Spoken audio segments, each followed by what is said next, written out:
Hey everybody, welcome to another episode of BacklogBusters where something fun arrived in the mail and I haven't really messed with it much. I did open it a little bit to confirm stuff was in here, but I'm going to show the whole unboxing process if anybody's interested in that.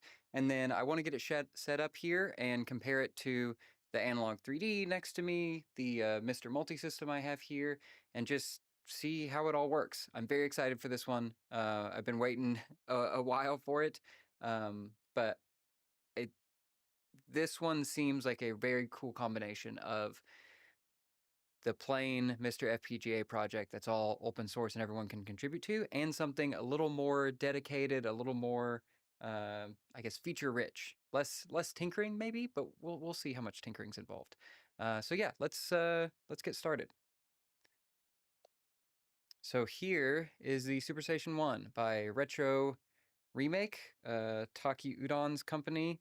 And yeah, we can just look at the box. It has a serial number on one side that I probably won't show because I don't know if that's unique to like, hey, if I need support or anything, but and then this thing I'm very excited for. So I had the thought, I'd done this when I think I got my MiSTer Multisystem set up. I tried to set things up as much as possible beforehand and load all my backed up games onto it and everything there. But this has over 70 homebrew games preloaded. So I kind of wanted to check that out first and just see what the empty experience is like for this. Because I know with my MiSTer Multisystem, the reason I got that was it was kind of a pre-built kit because I was a little scared on, hey, I don't really know that much about the MiSTer project. Can somebody set this up for me? Was kind of what I went into that for, and I think that was last year that I first delved into that. So I'm excited to see kind of what the out-of-box experience is, because the pitch on this, at least to me, and here's the side with hopefully not my serial number in there. Are you ready to FPGA? The pitch with this in my mind is just a more consoleized version of the multi-system or the MiSTer project, and I hope that is the case. I know some things are early on this. I'd seen some videos and comments out there asking like, hey, mine arrived, but the two PlayStation 1 ports on the front don't work. My guess on that was that the SNAC ports only work when you're in the actual like PS1 core itself. So it seems like there will be some growing pains on this. And I know that Retro Remake, Taki they're all working on a front end for this that makes it more consoleized and maybe more like the Analog 3D where you kind of just boot it up and start it. You don't have to mess with the scripts or the interface or plug in like a USB keyboard. That would all still be available, ideally, that from my understanding. It doesn't overwrite anything. It would all be available out there. But this seems like a cool project of just making it so that you have some more inputs, some more options, a little simpler out-of-the-box experience, and then kind of go from there. I like the idea of it, but let's get into it. I also may bump this mic a couple times because it's like right in the way, but we'll see what we can do.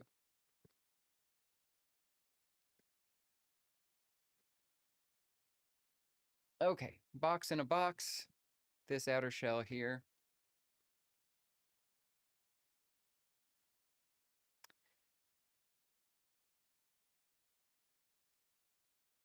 And this was packaged, like the outer box, let me grab it. The outer box was just a thin cardboard thing. You could notice a little bit of a scrunched up dent like right here, like very light. But I was wondering what shape it would arrive in because it felt thin. But it seems like the outer container is the only thing that's really slightly bumped. Everything else, like this double wrap box, seems helpful for this project. And yet another box. Oh, this may be upside down. Yep, that's upside down. Okay, there we go. There is the SuperStation One. I think does this have batteries? This camera up, or this light up here? Get that a little bit lit. Hopefully that shows up a little better for y'all than it does for me. It's a little dark, but okay. So we've got a little flap here to open. I'm not sure if that's supposed to bend that way, but it's kind of the way it's bending. And here is the Retro Remake SuperStation One. So it has the 2 PS1 ports and the memory cards. Ooh, I need to grab one of those to test. Micro SD card up in the front here. I don't know about this. This may just be a USB port. I had kind of assumed it would be a SNAC port, which would let you connect any retro controllers with it, but it may not be. One of the odd things about this is that it doesn't have any...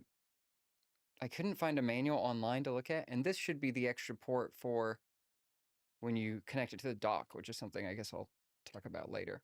But on the side here, we have the connections, which is what I was really excited for. So out of the box, it has your normal like composite connection there.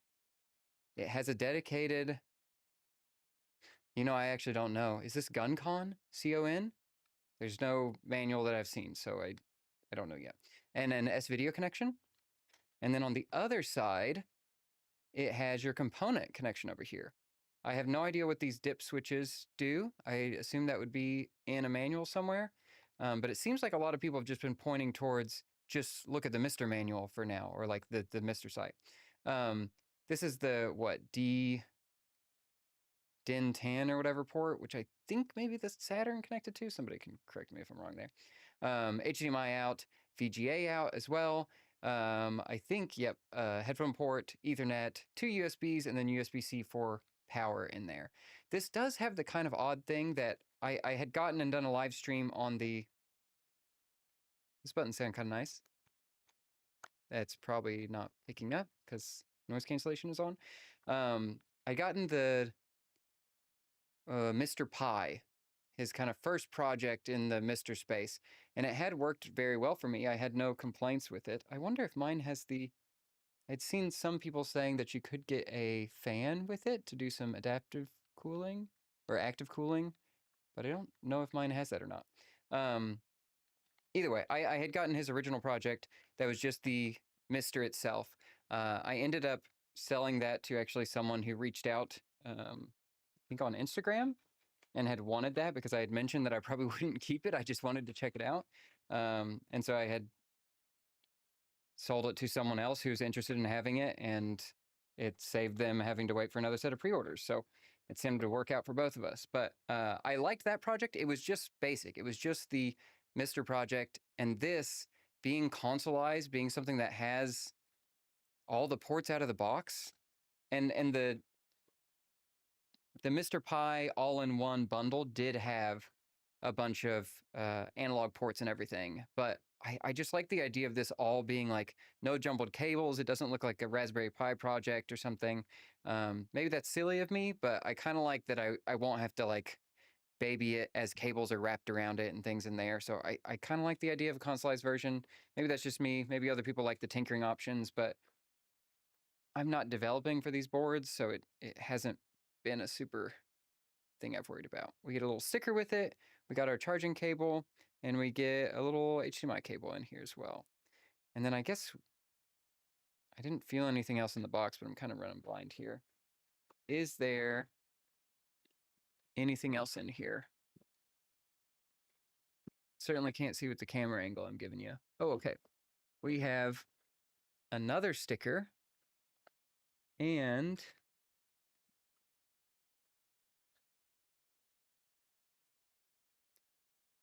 quick start guide. Okay, let's see if this is active. I had seen one video where they were saying that this was not active yet, and that was shot a little bit ago, so maybe it is now. But again, as far as I'm aware, the special consoleized menu for this that Taki showed off on, I think, the Taki 2 channel recently, that specialized menu is not available as of yet, as far as I'm aware. And it will be open source. You could apply it to your own MiSTer. You wouldn't necessarily need this.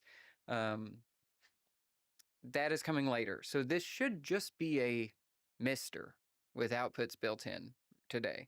We should almost see no difference, but we'll see if that's the case. I am scanning this QR code, and we're going to see where this takes me. Okay, so I get taken to will this show up? A firmware setup page, and it basically has manual and video guide in development, console mode in development, which is what I mentioned, the like nice front end for this. There is a Discord, and I have been on that Discord, which has been very helpful as everyone has been sharing their info on like, oh, has yours shipped yet? What's the status of it and everything, and like tips and tricks. There are some quick tips. So you can hold the menu button down, which I guess, yeah, is this one. Sorry. For several seconds, or press S11 on a keyboard to access a Bluetooth pairing menu. That's a helpful tip because this should have Bluetooth and, yes, Wi-Fi built into it. To connect to Wi-Fi, press Escape and navigate to Scripts Wi-Fi. And then it does mention the call out, which again, I would love to see. I wonder if down the line you will just have a physical manual in the box, because I had already seen reports of people asking, hey, I plugged this in, it doesn't work in the menus. It's because that's just not how MiSTer works from my experience. So those little things are, I guess, learning curves as you get into this, but I'd love to see it as this continues on and production ramps up and all the pre-orders get out of the way, that it'll just have a manual in the box that says all this stuff. Or if it has the MiSTer or the what do they call it officially? The console mode out of the box, then hopefully that can be controlled with the PS1 controller, which Taki has been talking about wanting to add that functionality to this. Let's see. But yeah, before you can use a PS1 controller or memory card, you must change the input option within the PS1 core from DualShock to SNAC. You will then be able to change the memory card type. The power supply recommendations are the same as MiSTer Pi.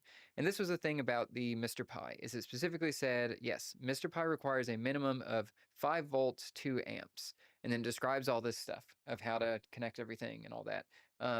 I believe that this old iPad charger is 5 volts, 2 amps. Yes. So I'm going to be using this.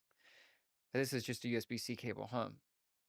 I'll be using a different USB-C cable to connect to this, and hooking up that way.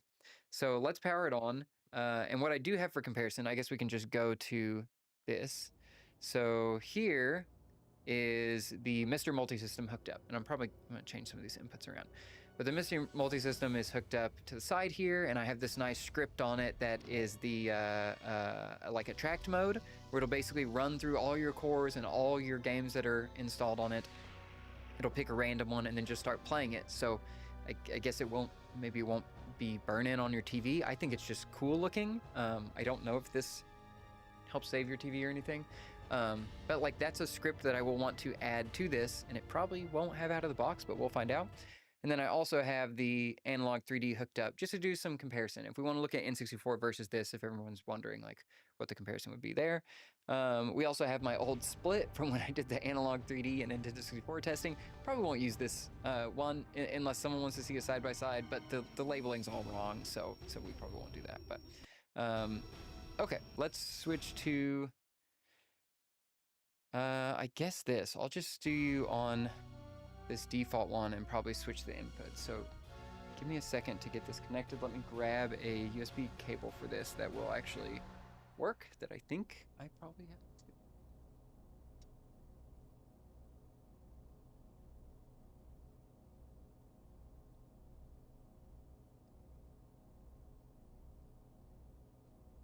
have. Okay.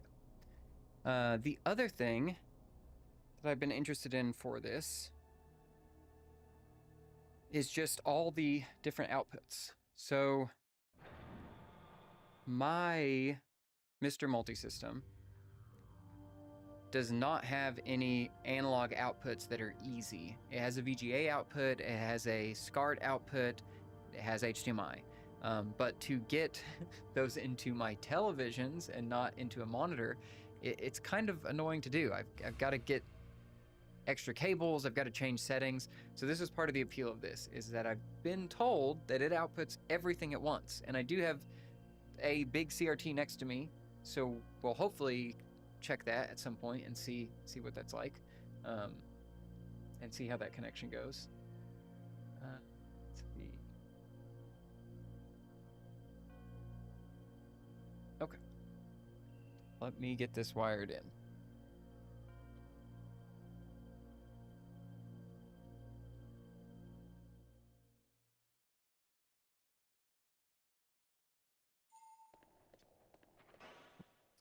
And I'm probably going to turn off this Analog 3D for a bit. just use that cable for the SuperStation One. Here's our top down, using our analog HDMI cable. And that is plugged into the USB. And so what I'm assuming will happen here is that I will need some way to navigate the menus. So I'm going to plug in my trusty little keyboard so that I can get through the menus. And you can use a controller for this, but sometimes the hotkeys are handy, so we'll see. Okay, so that is all should be wired in. I can get these messy cables out of the way. And let me see, I've got a PlayStation. Well, you know, I grabbed a DualShock controller because I wanted to try Croc on this because that's one of the PlayStation 1 games I played the most of in recent memory. So we're going to try that. And so we should be able to test this SNAC port as well. Or I guess the SNAC input. And this is something I'm wondering about because previously, whenever I hooked up my MiSTer stuff, I have all these SNAC adapters. And so having this built in seems like a nice fit. Snaps into place. Seems good. We'll see how this connects. So let's go to this view, which should have nothing on it. And then I'm going to hit the power button.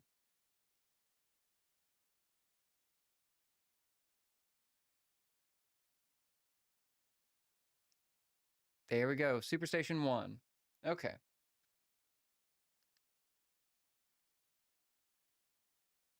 And what do we have out of the box? So we have Homebrew with some cores installed so that we can have these. Oh, sorry. And sometimes I don't know how to use this.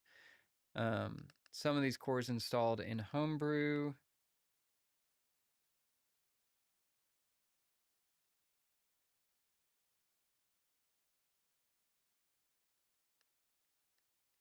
And it looks like we have quite a bit of stuff in here. Computer, Apple 1, Apple 2, console. Yeah, so it seems like most of the cores are set up already, which is nice to see.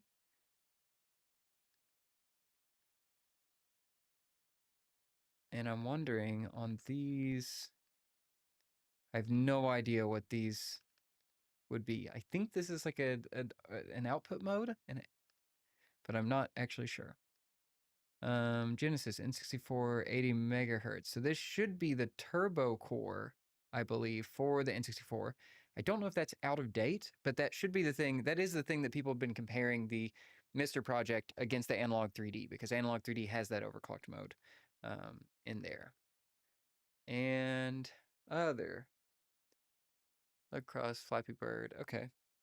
Like out of the box, this seems to have, doesn't have update all, but that makes sense. This seems to have most of everything that my MiSTer Multisystem came set up with, and that's kind of what I was excited about at the project, is like it'd be a little lower entry MiSTer. And this seems to be kind of loaded out with some good stuff to begin with. So I'm very excited for that. Let's see. I will not be able to use the SNAC controller out of the box. Actually, unless they have a homebrew PS1 game. Oh, they do. Okay. Let's just try the first one and let's see if we can get this set up. Or, you know, SNAC Works working. And you can customize like so many things on here. I think there's the any editor that you can do in there to modify some things. So this is also sometimes the experience you will get. I don't know if this will auto boot into. Yeah. Since we're picking the like individual game, it is auto booted into that, which is helpful. If you go select a core, it will like open the core and then you'll need to hit the menu to pull something up. But okay, so I'm hitting all kinds of buttons on the PlayStation controller. Here's me pressing all kinds of buttons, and absolutely nothing is happening.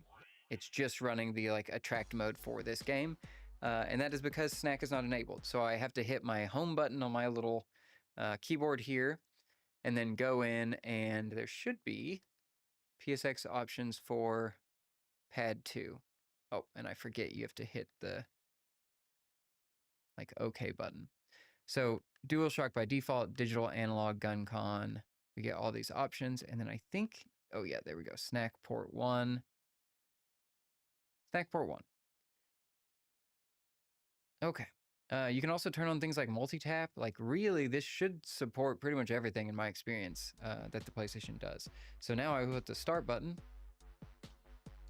and the A, X, and see if anything connects me here. Okay, it has moved us somewhere else. You know, this might not be a game that I control with much of the controller, because it may be like a visualizer type of demo in here. So this is probably not the best one to start with. And I don't have my audio on my monitor here coming out, so probably not the best one for me to boot with. But let's go back out. So when we're in this, we are in the PSX core, in the PlayStation core. We can go in and load something else in here if we want to. The only thing would be like, how do you navigate it? There are some things already set in this directory, like the 240p test suite, pad test. That might be a good thing for testing the controller. We can do that. But normally when you set this up and put your own ROMs in here, your backups and everything, you would go in and organize them all so that when you go to this directory to look for the bin and cube files, it would all show up here. So what I'm seeing is nothing. Let's see. Let's try port 2. I know I did port 1 earlier, but not connected, analog, nothing. Okay. I don't remember if it resets these in between. I don't think it would.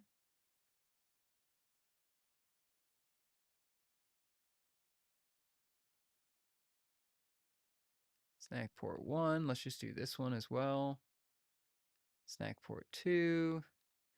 Oh, and you can change these to real memory cards. For right now, we'll do virtual because I need to run and grab my memory card.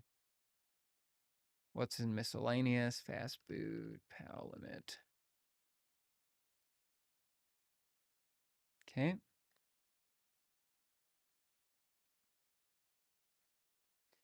And what I'm still not seeing is this actually connecting.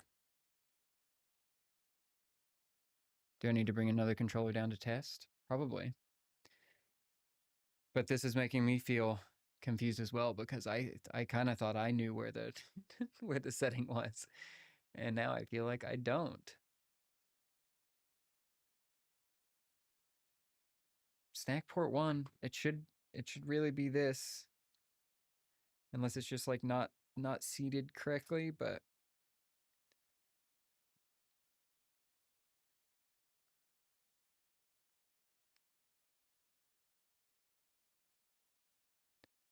I'm really not seeing anything as much as I touch the controllers on here. So let's go. Does 240p test suite have anything that I hit? And that must be a custom BIOS or something animation that loads in there, because you're not supposed to provide those for people. And what I'm not seeing is any way to move this menu as well. I do get the light on my analog controller, so that's cool, but I'm not seeing anything else. Okay, let's go.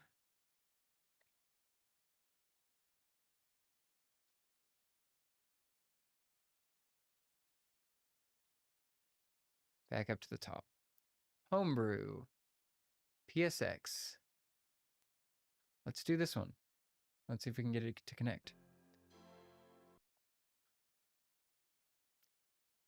And these things will reset afterwards. I have to remember that I need to hit the button, not go left and right. SNAC port 2, multi-tap is off.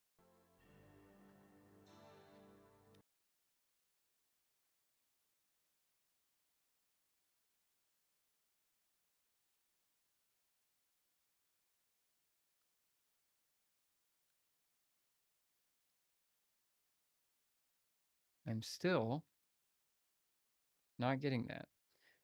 So what I will probably go do is go see if I can get a different controller and see if we can get that to connect. Interesting. I can also, just to try it out, I dropped that. We'll just do a little 8-bit DOE adapter in here and see how that goes. I still don't know if this front port is for SNAC or for USB. I have no idea. And I know weird stuff can happen if you put a USB in the SNAC port. See, normally this comes up when I'm plugging a controller in. I can normally see something like that that shows like the mappings.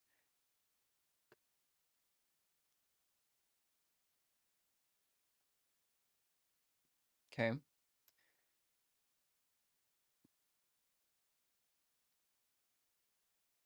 I keep hitting the wrong button on this.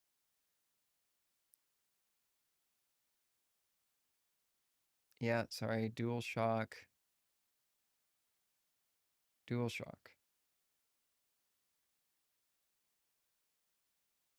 Okay, I've gotten past this menu. So the USB is working fine. I don't know why the SNAC wouldn't be working out of the box with this, especially when you turn it on to that.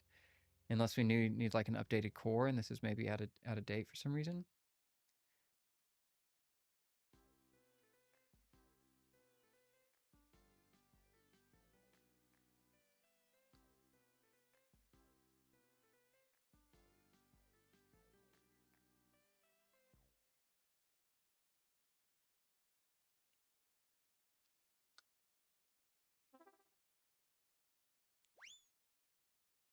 Okay.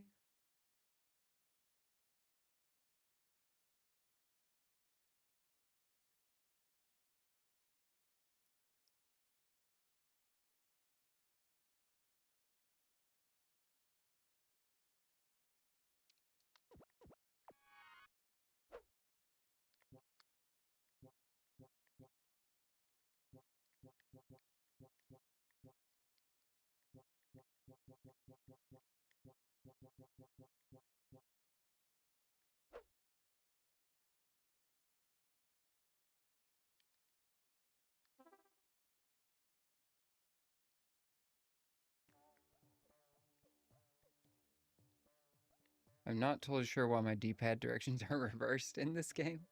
It may have just been the mapping in here. That seems weird, but it is odd to me that I can't get the SNAC to work.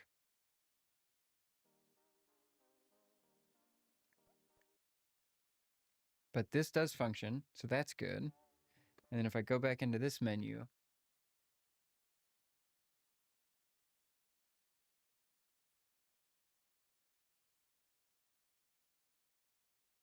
SNAC port 1. Still nothing. Huh, that is so confusing.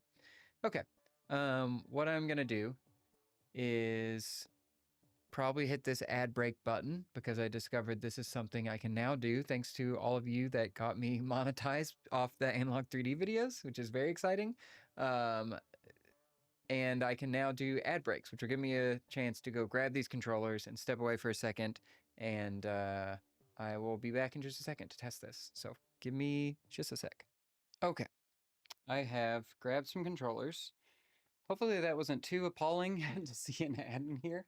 I do truly appreciate everyone who's watched enough to get me monetized. Maybe that'll be something that, you know, will make this, I don't know, pay for some of these consoles. But so far my estimate is $6 for the entire year, and I'm seeing the cents trickle in. But yeah, thanks for everybody for like watching. That is very exciting.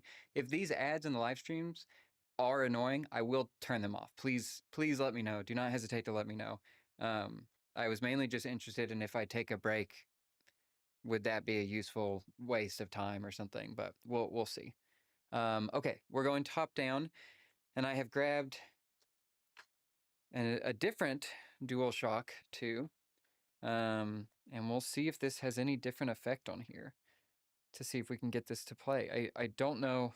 I use this one on my reflex adapter all the time, and I have not had issues with that. So that is odd to me. So, okay.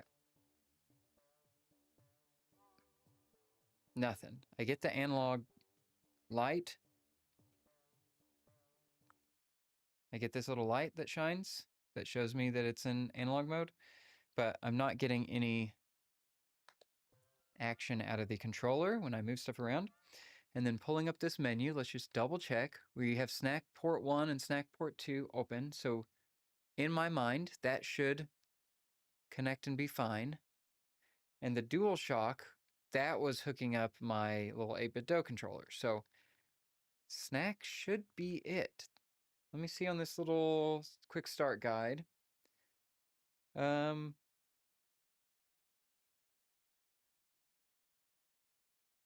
Yeah. The base console supports original PS1 controllers and memory cards. To enable this support, you must change the input options in the PS1 core to SNAC, which I believe I have done I keep hitting the wrong button here, based on this. And this is how I've got to circle all the way back around. This is how I remember setting it on the MiSTer Multisystem. So I believe this is the same, and yet nothing. But we are using a DualShock 2 controller, which should be supported. But let's just get a plain PlayStation controller and plug that in and see if that gives us any difference. So that is plugged in. It is seated in here. I cannot press it in anymore, even if I wanted to. We will go back to the core.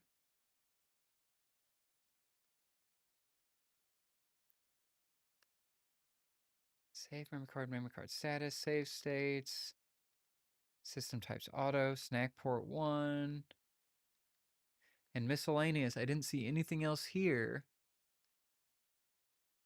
And yeah, those shouldn't be anything special.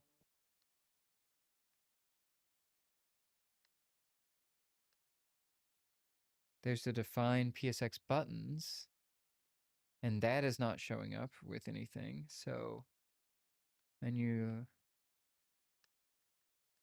video, save settings. Okay, so plain PlayStation 1 controller, nothing. What about in port 2? Nothing. Okay. That's odd. But maybe it's something with these homebrew games, possibly. But I can pull this up on the 8-bit DO controller. I can control these menus if I remember to hit the A button. And the A button is not where it is on the Switch. Change this to DualShock. Here we go. I've got full control again. So that's certainly odd. Let's go back to the top menu. And let me reread this piece of paper. This is the only documentation I have to go off is this little form, if I can hold it still enough. This little tiny thing is what we have to go off of.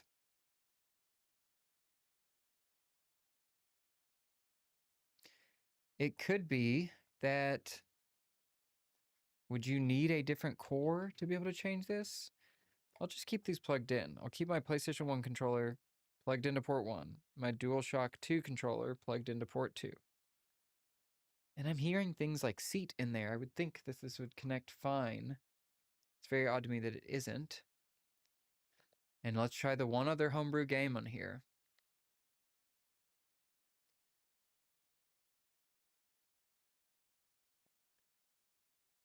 Homebrew, PSX, Turbo Twilight, Night Life.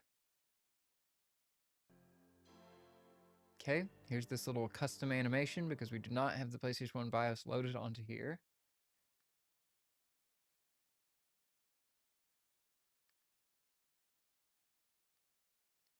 It's loading up. I still have SNAC port 1 and port 2 because I did save that.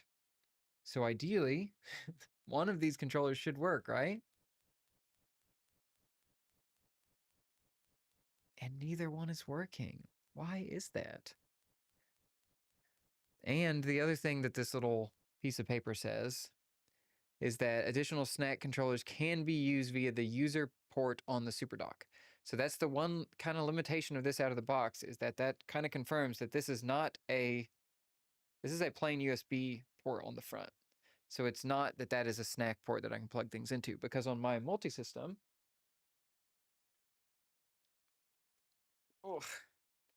I have these SNAC 64 adapters that go into this weird HDMI port and plug into whatever I want, and then I can use a controller with them. But this has to go in the blue labeled SNAC port on the front of the console, and it can maybe mess up your USB ports. I'm unsure of that if you put it in like a normal USB port. Because these are like special specs so that they're passing through the, I guess, like real signals as those controllers. So I can't use that on this, which means I would have to use like my reflex adapter instead of the SNAC adapter to get this stuff to work with a real PlayStation controller, which I do have one of those upstairs and I could run and grab it. It is just very odd to me that this is not working. But let's not get too distracted with the controllers.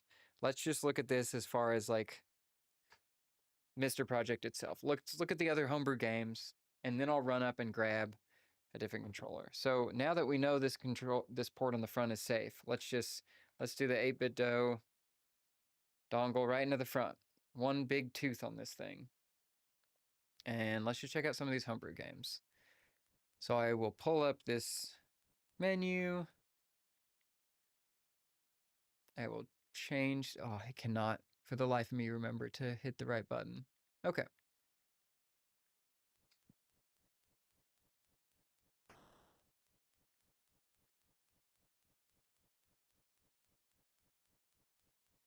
Okay. How would I raise? Okay, there we go. I'm playing through the OBS monitor right now, which I probably shouldn't be doing. I should hook this up to the actual monitor, but look, we have gameplay.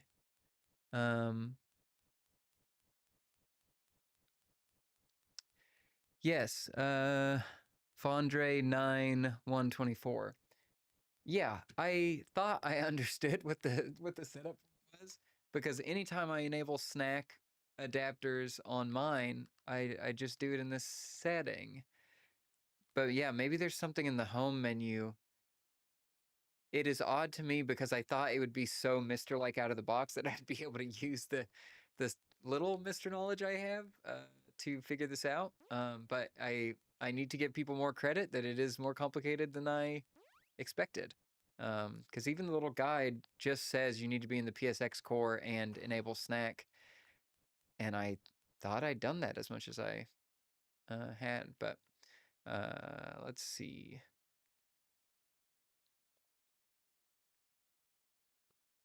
And that's also one of the things is I just wish there was even a simple user guide on the site that showed exactly what to use. I like the fact that this USB port on the front scared me because I thought it was SNAC and could mess something up. I wish there was just a diagram, even just like I truly don't know what that DIN 10 port is. I think that's what the Saturn used, and I think I could connect stuff to it to get like analog output, but I truly don't know because I don't really know what that port is. I'm sure others do, but let's look at some other homebrews. Or actually, before we go, okay, in extra, so in my experience on the MiSTer Multisystem, these are all little special things, like there's a Flappy Bird, there's the Game of Life, I assume, is this a MIDI maker? So those are just like random things that are not associated with a given core. Arcade is our arcade cores, computer cores, console cores. I don't know what these are. I think this has something to do with like a component output, but I'm not sure off the top of my head. And then other, wait, we were just in there. Silly. Extra cores. So this is the other one. So this seems to be storing the overclocked N64 core, and then I think this is the overclock PlayStation core in here. And if I go back out, we have the utilities. So we do have input test, MiSTer Laggy is very cool. I have an adapter for that, so I can hold it up to a monitor and check the display refresh rate and everything, which is really helpful. It's cool that that's built in here because I had to add one of those to my multi-system to get it to work. But let's do the input test. Maybe this will show it. Okay, so this is my 8-bit controller connected into here. Hold select for the menu. Gun sight credits, button test. Oh no, I don't need advanced. I don't understand what that is. These are our analog sticks, so that's cool. What happens if I plug in one of these to the SNAC port now? Is this built in to allow me to test it? Nope. It doesn't do anything. But that might be for pad. It might be because I went in and this was pad 2.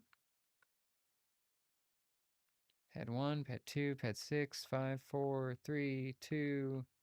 Nope, nothing there. Yeah, if Andre 9124, I'm sure we'll be dealing with the same thing tomorrow.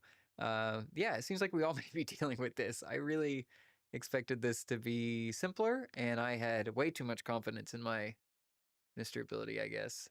Okay, so there's that. And then Joypad 2, just getting nothing there. Scan doubler. And I don't see, there's no special SNAC thing, so the input tester may just not support SNAC controllers, which makes sense. So far, I only knew they worked on an individual core basis. Let's look at the other utility ones. So one I would like to see in here, I kind of don't know why it was. It's probably just because it's super confusing and I have to always have the site up, is the any config error, INI config editor that lets you change like the output video modes and like all these extra settings, which is helpful in a pinch, but it's a page that confuses me every single time. Let's try with this. Is this the like DAC testing or something like this?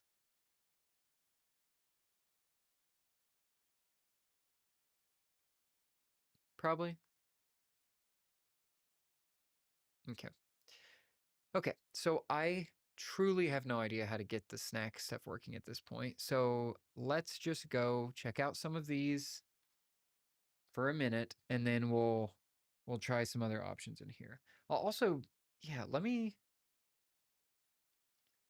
before I go crazy, let's try this. Let's go back over here to my MiSTer Multisystem. Here, I'll even show it just so you're checking my work here. Here to the side, I guess I could zoom out. Oh, it's gonna look like a mess though. It's gonna look like a mess. Ignore it. Okay. Here's the MiSTer Multisystem that I have, and it has a SNAC port on the front. So I can plug in that, and I can grab one of my little SNAC adapters. So I should have one that, yes, is a PlayStation SNAC adapter. And I can plug this into the SNAC 64, which just lets you put 4 controllers in at once. So I had gotten this with the idea of let me do N64 with 4 players. That seems really fun. And then the Analog 3D came in before I actually purchased all those adapters and started doing that. So it still is useful because I can plug this in, and we'll switch over to the footage from this. And then I also should probably switch my little keyboard over to it so I can control it. It would have been a nice thing to see in the box, but it's not like these keyboards are expensive. They're super cheap to get a little, like, basically they're always shown to me as like Raspberry Pi keyboards and stuff like that. But okay, so this is MiSTer Multisystem. This is not the Retro Remake SuperStation One. This is my multisystem that I've customized and have ROMs on and everything that I've backed up. And on my other, I think, oh no, this is under, oh, okay, there may be, I may have to enable this in the scripts folder. Scripts is where I have the any editor, which they may have. So I'll go check there. This is also where update all lives. which I don't believe is on here by default, because I believe update all is a little sketchy because it maybe pulls some BIOS and things down that it probably shouldn't, or artwork or music or arcade cores. So that's probably not included. You probably have to add that as you go. But we'll go check this because there might be a setting in here for this. But I just want to confirm that if I go into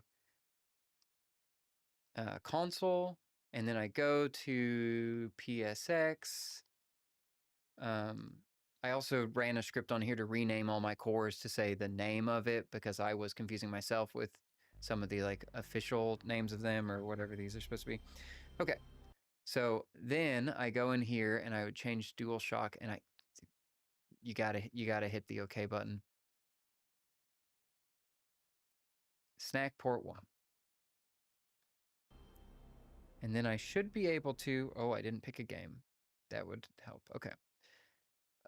What's something I know? Crash is easy. Let's do that.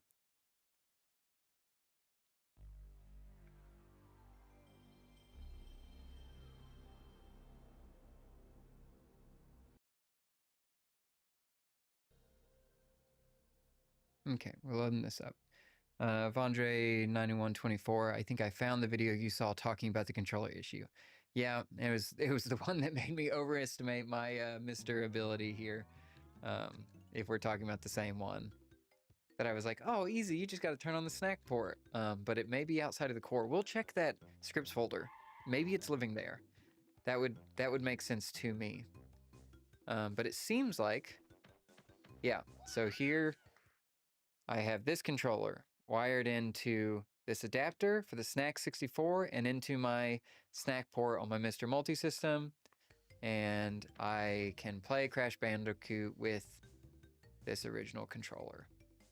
So that was the thing I thought was the coolest thing about the MiSTer, is being able to use my real controllers with this stuff, because I always worry about, and I don't know if I should, worry about like the latency of controllers, and just I've had issues with controllers not replicating how the real console felt, and then got in my head about like, well, was the game designed around that controller? So am I getting a worse experience by not using that controller?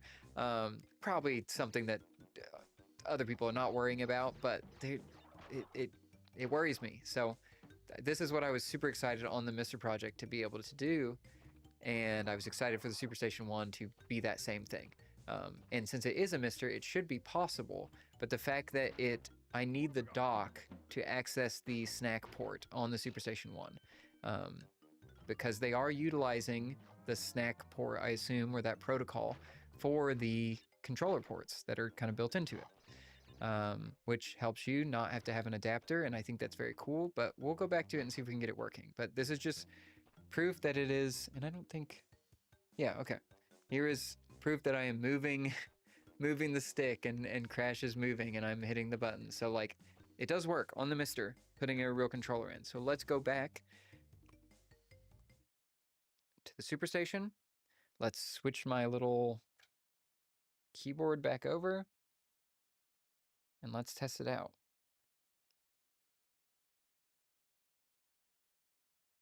Okay, so the thing I forgot about was there's a scripts folder. This is dangerous. Do you want to continue? Yes. Okay, what do we have in here? So this is where our Wi-Fi and Bluetooth stuff is, which I think it kind of mentioned this. It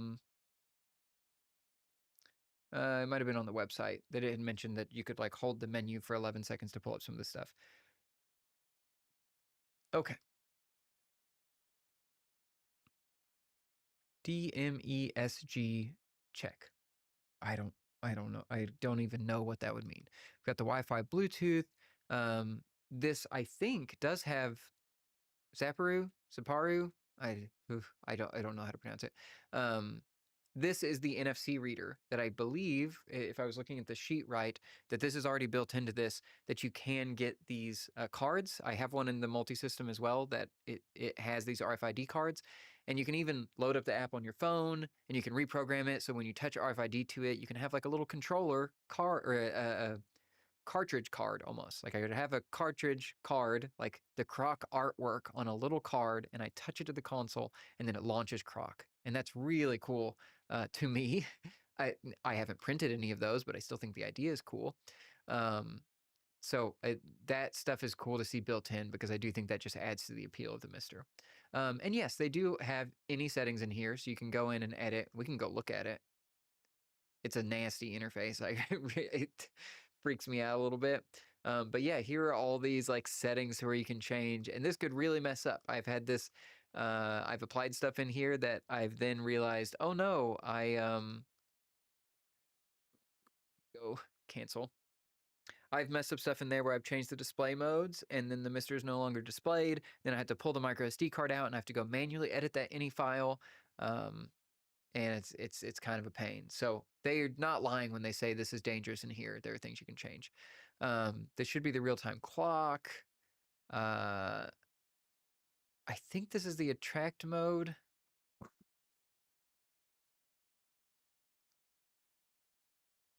So you should be able to turn that on. Time zone. Wi-Fi. Okay. The normal update, we could try to update some cores. And maybe updating a core would do it. But what I don't see is anything on here that leads me to believe. What does this say?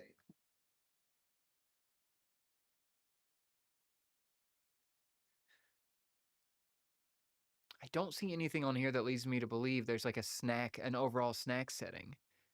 Because this seems to be clean SD card. I would assume that would be like, does that just erase it? Or does it clean off some weird data that gets created?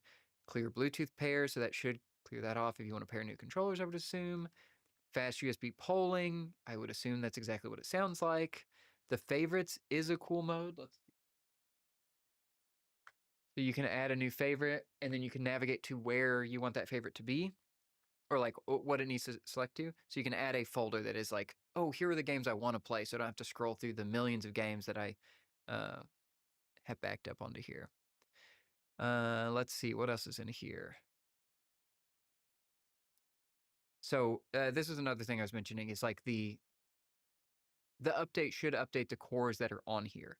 Update all grabs a bunch of extra stuff, and I believe that does grab, at the very least, I think it's grabbing some arcade cores that are maybe in a gray area for whether or not you're supposed to make copies of arcade games, or the artwork, or maybe even just the names. I'm not sure what it is that is the gray area about that.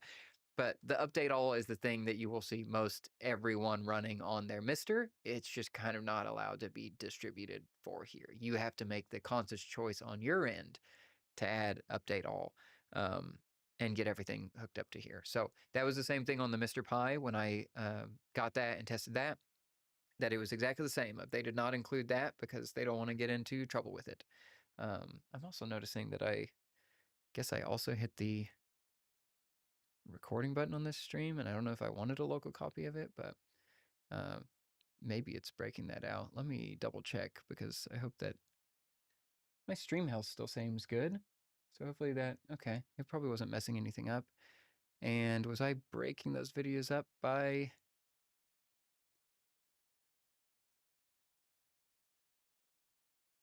recording split by 30 minutes. Okay, it's fine to keep recording going. Maybe that'll be useful for me to clip something out of this. If I ever figure out how to get SNAC working. Okay, but what I have not seen is anything on here that looks like it is the super easy answer to our SNAC problems. What I will try is to update this.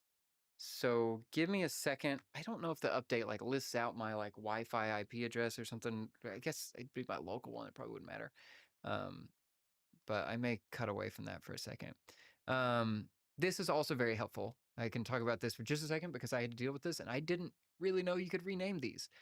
So in the normal, like when I'm in MiSTer Multisystem, this config is where I've set up like different profiles for the display types that will be in here. So I have one that is for when I want to hook it up to my RetroTink that does the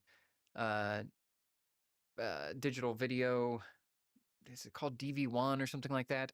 It's when it outputs the specific signal that the RetroTink 4K has been updated. So when it sees a core at a certain resolution, it will switch to that and immediately configure all the RetroTink 4K stuff. So that's really helpful. And so you can configure these on your computer or in, I think you can do it in the INI editor, but it's a pain in there because it's technically a new INI file each time. But the fact that these are labeled is really helpful because it should mean you can easily switch between the different display modes for this. And these control everything from like the output resolution, the timing of everything, what it outputs through, and everything like that. But oh, someone has joined here. So XJR9000, which part of SNAC are you trying to get working? I joined just after I heard you having issues with SNAC. Yeah, if you got any tips on this, that would be really helpful. So let me take you through what I've done so far. Here's my top down. I'll zoom back into my thing here. And I have even like most basic version. I've got I am ripping up this mat. I've got my PlayStation 1 controller with my thing here. I'm plugging into the first SNAC port. It is fully seated in there. I can push no further on it. And so it is connected in there with the controller. I then go back to this view. I'll even go just console first because I don't think I've done that. I had gone into like the specific Homebrew Games listed out. So PSX, and then I'm going down to the different pads, and I had rotated all through them and went to SNAC port 1. And I did the same for here, that I rotated all through them until I got to SNAC port 2. And I can try doing memory card as real, but I don't have a memory card in here right now. And this is all I ever do on my MiSTer Multisystem to get that to work through SNAC 64 and the SNAC port. But I didn't see anything else in these other menus. Audio and video, I wouldn't think it would be in there, but I mean, we can look through that to see if anything's in there. And then going to the side, like there's the define PSX buttons, but I've never messed with that on a SNAC. I've only messed with that for like a controller plugged into it. So I would assume that would be everything I need. Oh, let me load a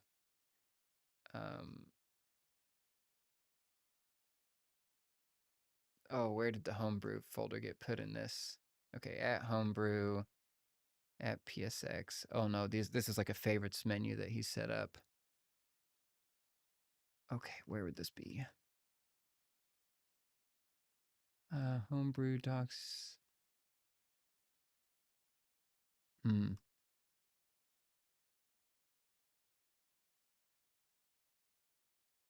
Maybe I just need to load a real game on here because I'm just not seeing.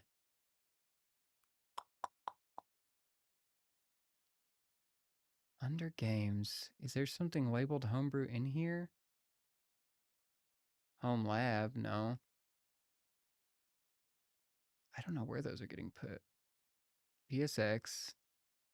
I mean, even just pad test.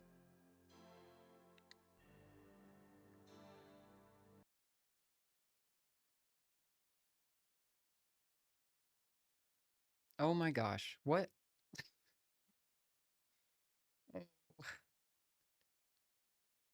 Do you... Do you need to have this plugged in before you open the core?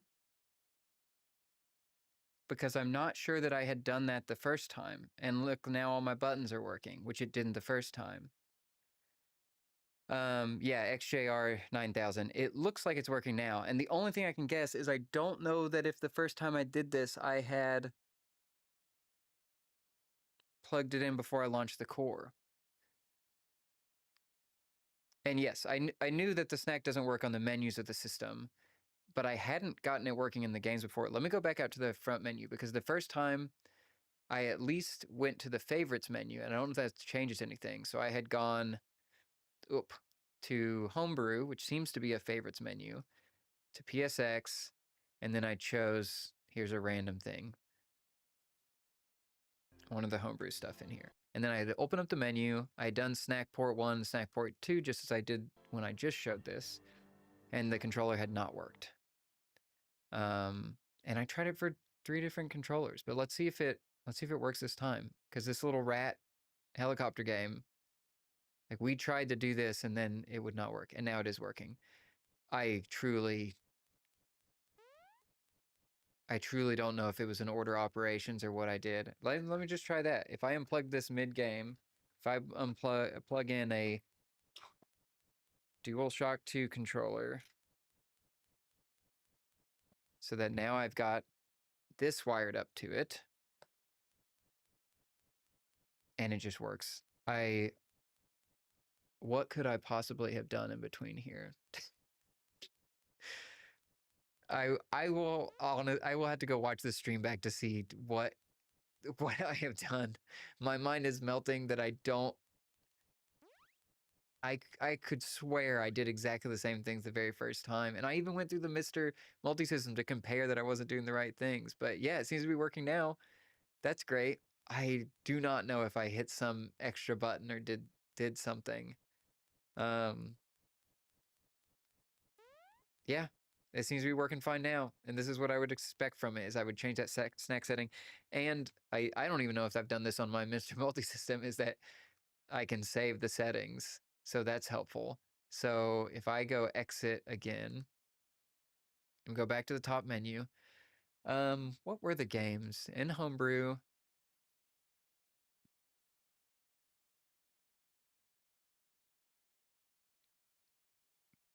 Let's do this one where I touch nothing. I'm not even gonna pull up that menu. I'm just gonna let it load into the game, and I'm gonna start pushing buttons.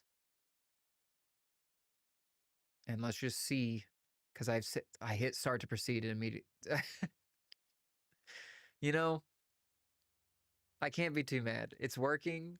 I'm just more confused about like what on earth did I do differently this time, because it feels like I did exactly the same thing. Yeah, XJR9000 says plug-in order should not matter. Strange. Well, at least it is working now. I hate it when that happens, when you try to demo the issue and it just works. Yep. All it needed was one extra person in here asking, can you try this? And then me doing the seeming exact same steps to get a different result. That's all it takes. This is also the strangest game because the controls are reversed. Like I hit left to go right, and that's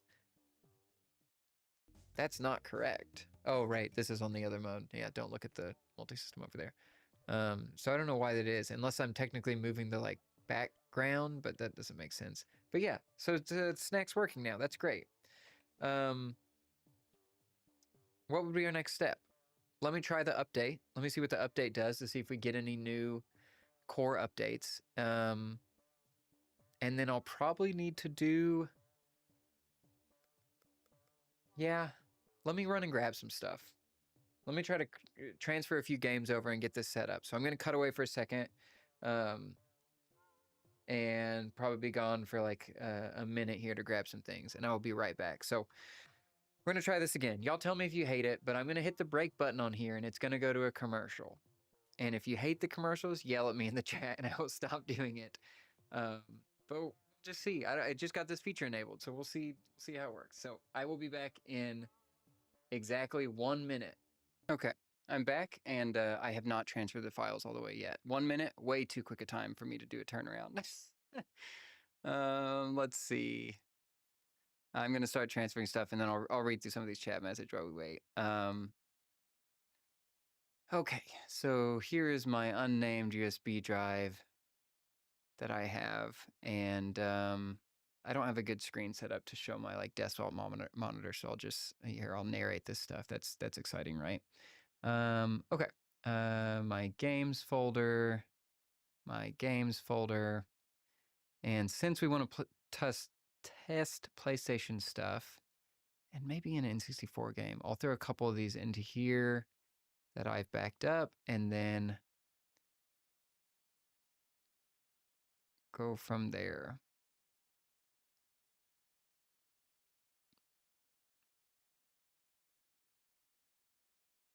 PSX. I have to remember that that's what this is called. Okay, so what games do I definitely need? I definitely need Croc 1 and Croc 2. I'd already talked about that. That needs to be in here. Those are big games. That's 1.2 gigs in total. I didn't realize they were larger.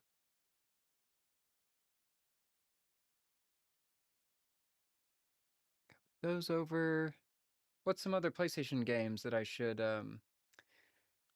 be throwing on here to test?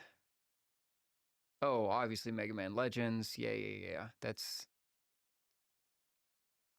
a correct answer.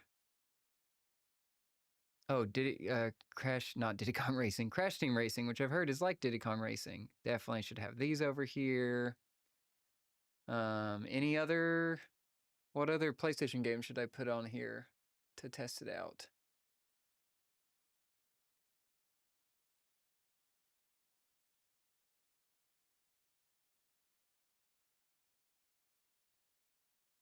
Ooh, probably like a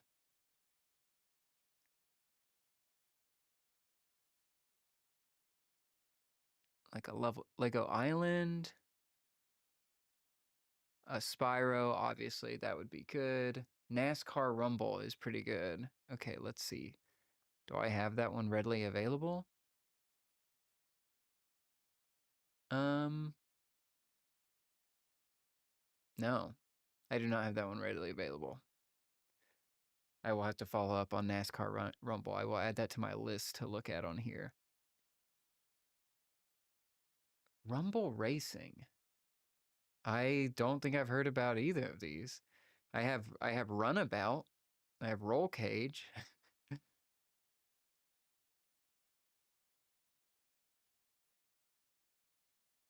Did I start transferring way too much? Yeah, probably. Okay, while this is transferring, let's see. Let me read through some of these messages. Pause that. Let some of this stuff catch up. Okay. Let's see. Vondre9124 laughing that it's just working now. I'll just prepare to be patient at first when I get mine. Yeah, I don't even think I turned it off and turned it back on. Like I didn't even do the first step of troubleshooting that I obviously should have done. Yeah, NASCAR Ranger, Mickey Mania. Wait, was Mickey Mania on PlayStation? I have the N64 version. Was it a PlayStation release as well? I can move over the N64 one because I know I have that one ready. Muppet Monster Adventure. I'm out of the loop, y'all. I don't know about any of these. Symphony of the Night. Okay. I've definitely got that one handy. Or I should. I'll be embarrassed if I don't.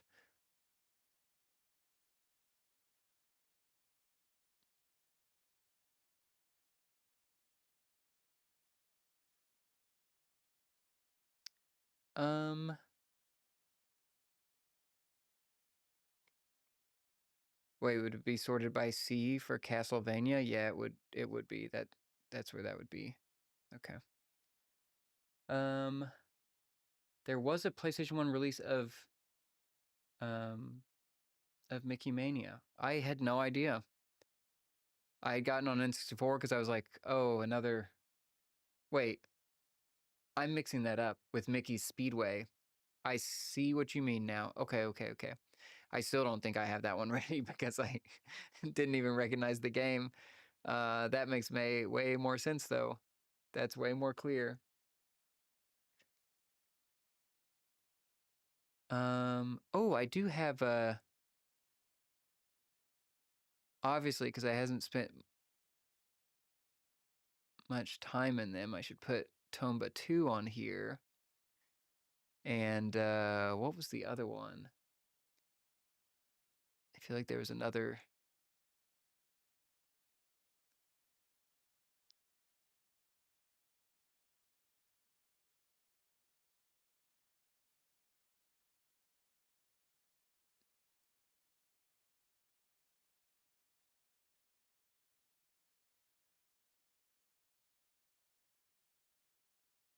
Oh, that's what it's called. Boost, right? Boost something? Omega Boost. That's what it's called.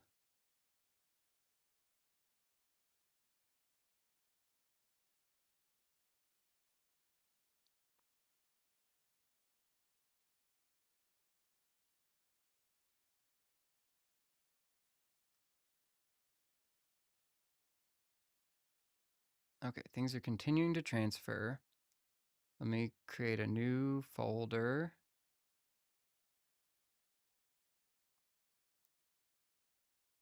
This and paste those in. Resident Evil 2. Okay. Surely I've got that ready in here. I should have loaded these up ahead of time, but I didn't. I honestly didn't want to ruin the full. Let's see what this looks like on moment one with nothing in here. I've got Resident Evil 1. I don't have Resident Evil 2. I'm so sorry. So ill prepared for this.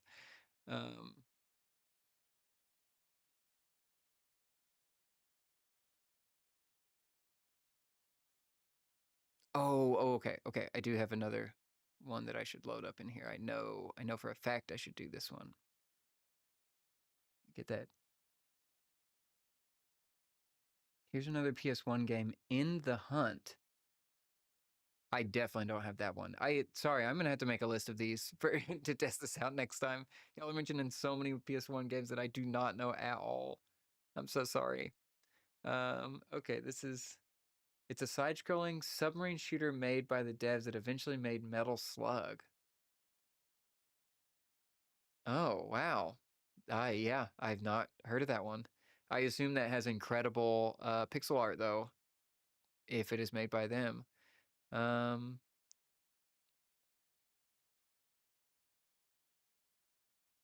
then what was the one I was trying to load? This Omega Boost, because that's a Japanese copy I have, so that would be interesting to make sure that that still works. I mean, there's no reason it shouldn't work. And I guess why those are completing. Oh, I unplugged everything to do this. Not smart, because I am transferring. That's probably why it's so slow too. Why didn't I transfer these from my hard drive to here? I just wanted to see it, just wanted to see it connect, I guess. That is not smart of me. Okay, that stuff is still transferring. And yeah, XJR 9000 says it is the same art style and everything of the Metal Slug series. That sounds awesome.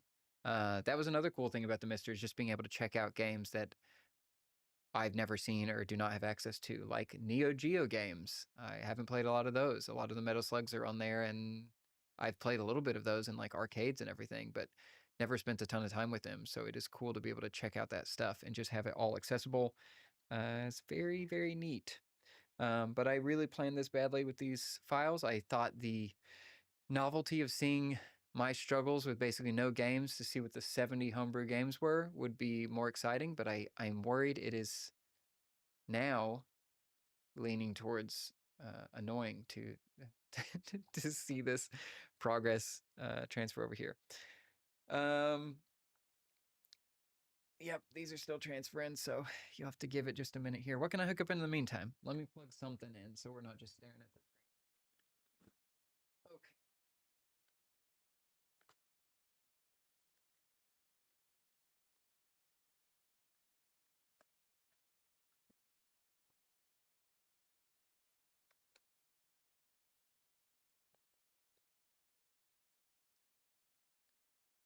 Okay. Okay, while this is transferring, we can at least plug in the analog 3D. I can play something in that, just have something to look at. Like how the analog 3D recently got updated with the 1.2 update that fixed high-res mode interlacing video issues. That's really cool.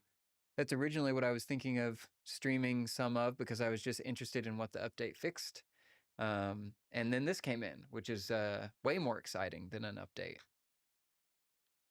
I should also get a Ethernet port ready, or Ethernet cable ready, so that I can test this. Do I have a spare one down here? Probably not.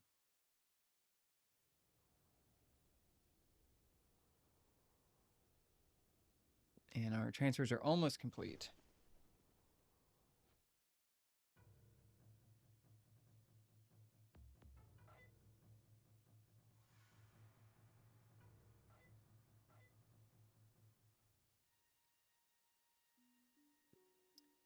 Okay, these are almost done transferring. They're finishing there.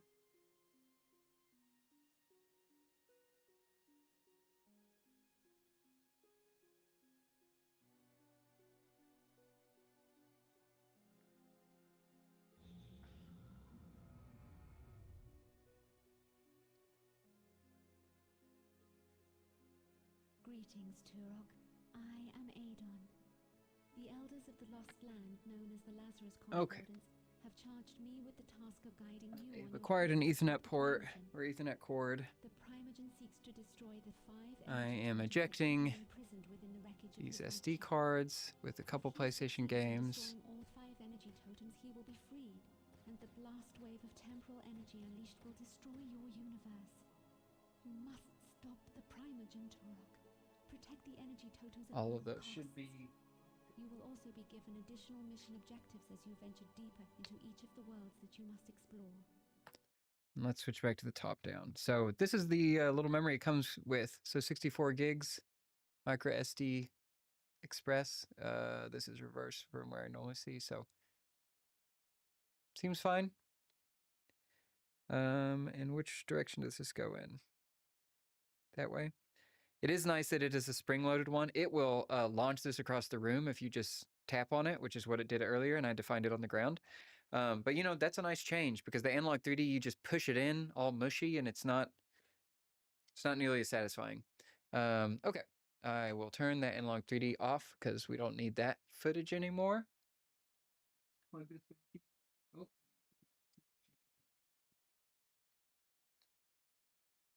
Okay. Let's go to this, power on.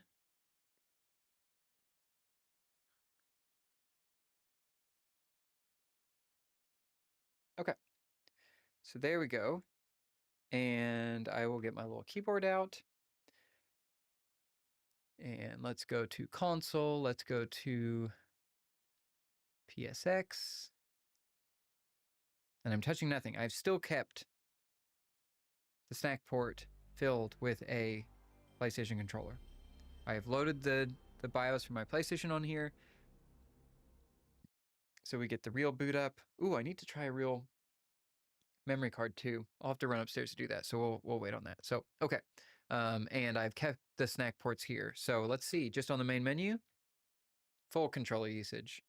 Way to go, Retro Remake. I don't know what I did wrong the first time. I'm so sorry. Yeah, let's try Castlevania and see what this is like.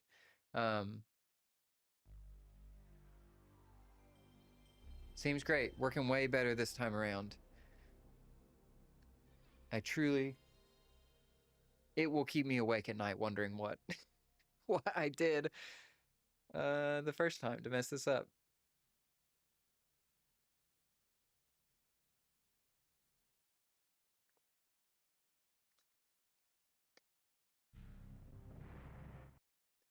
We're able to skip through these menus. That's great. And then I believe... Interesting. Okay. I'm just wondering because I thought I set here... I didn't save it when I changed it to a real memory card. Let me go ahead and save that. Let's say we always want this to be real. And then let's restart it and see if it shows up. And while it's restarting, I'll go run and grab a real memory card.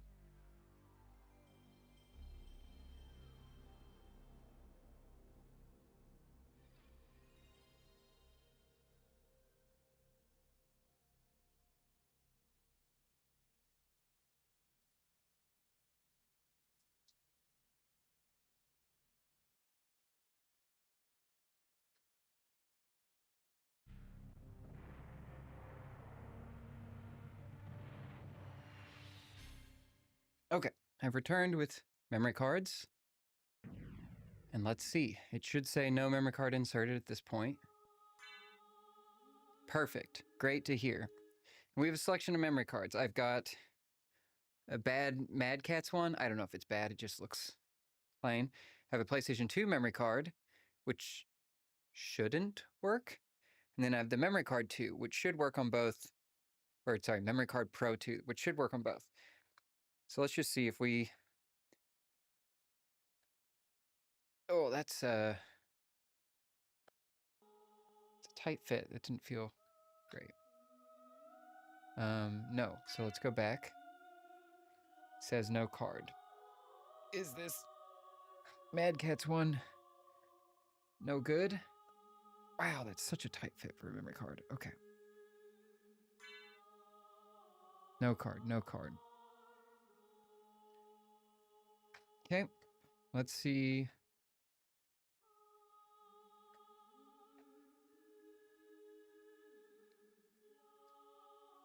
Let's just do the memory card Pro. A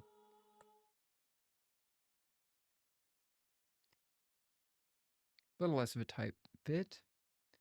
Okay, it did pull up as my downhill domination save file. So let's go back to here. No card, no card.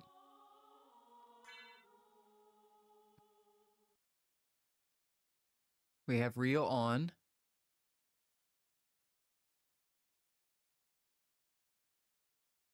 Auto mount memory card.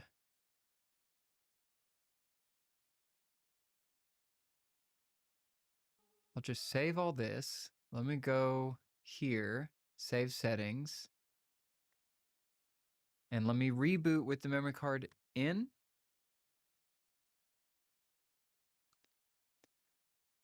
So console. PSX.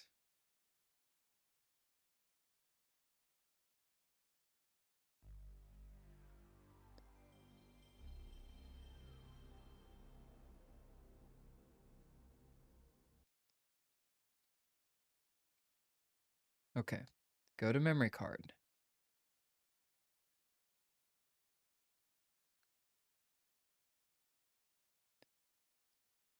Does it think?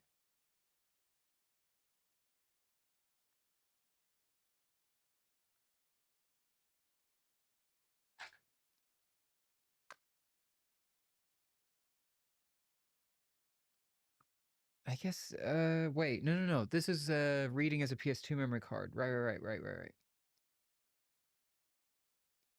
So, and just switch this to a PS1 memory card.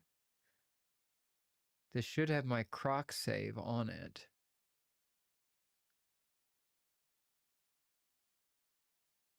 Still don't see it. Okay. Interesting. I guess we could load that up and see if Croc does in fact work. Does it recognize my save?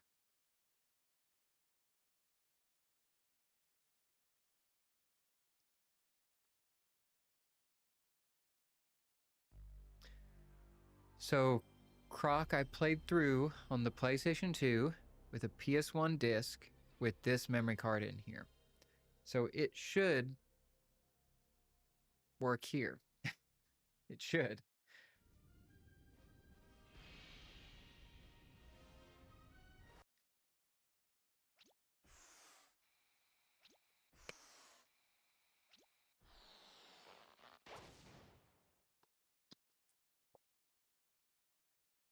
Okay. Croc, Legend of the Gobos.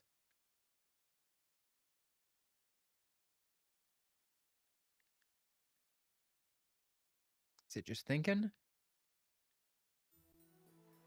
Okay.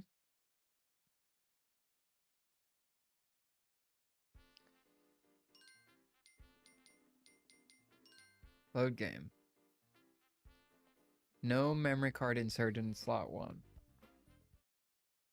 Croc, I regret to inform you, there's a memory card inserted into slot 1. Why do you think there isn't? Like it's fully in there. There's hardly any wiggle room in there. If I unplug it and plug it into slot 2, do we see anything different? Does it have to be in slot 1? And the refresh rate of this is not right. Like, it's hard for y'all to see on the camera because my camera's at a different refresh rate, but this card is in PS1 mode with Legend of the Gobos connected, but yet it does not seem to think we have one.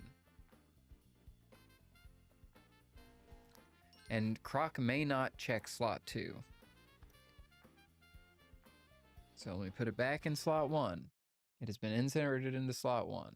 We go back to this view. We're pressing start. We load game. No memory card inserted. Not even that it's empty. Not even that there's no save file on it. Huh. I don't know if anybody's got tips on something I'm doing wrong here.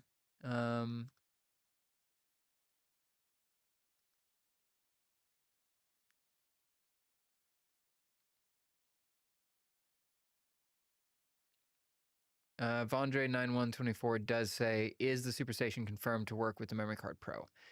I do not think it's confirmed to work for it. I will say I have not, if there's a new firmware out for the Memory Card Pro 2, I've not updated to that. So maybe they did something ahead of it. But my assumption would be the same assumption that I would have with like the Analog 3 and EverDrive's not working for it. If FPGA is supposed to be replicating the hardware, I would think that anything is compatible with the hardware would be compatible with this. But there's differences there. And what I don't have is a SNAC adapter that has a memory card port in it for the PlayStation 1 to see if I could grab that some other way. So I truly don't know if that's like, it could be a SuperStation 1 incompatibility, could be a MiSTer incompatibility. I really don't know.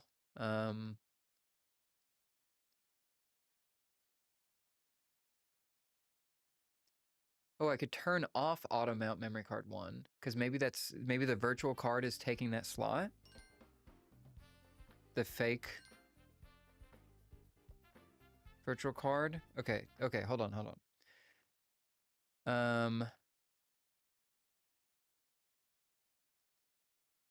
Auto mount memory card is off. Real memory card. We'll go to the next page here. We will save all these settings. We'll reset back to the MiSTer main menu. I've lost my SNAC controller. Wait, no, wrong. Sorry. Reboot back to here. And just see. It could very well be, oh, the backgrounds are changing each time. Took me a long time to realize that. That's nice that there's a selection of SuperStation 1 backgrounds. Okay. Console.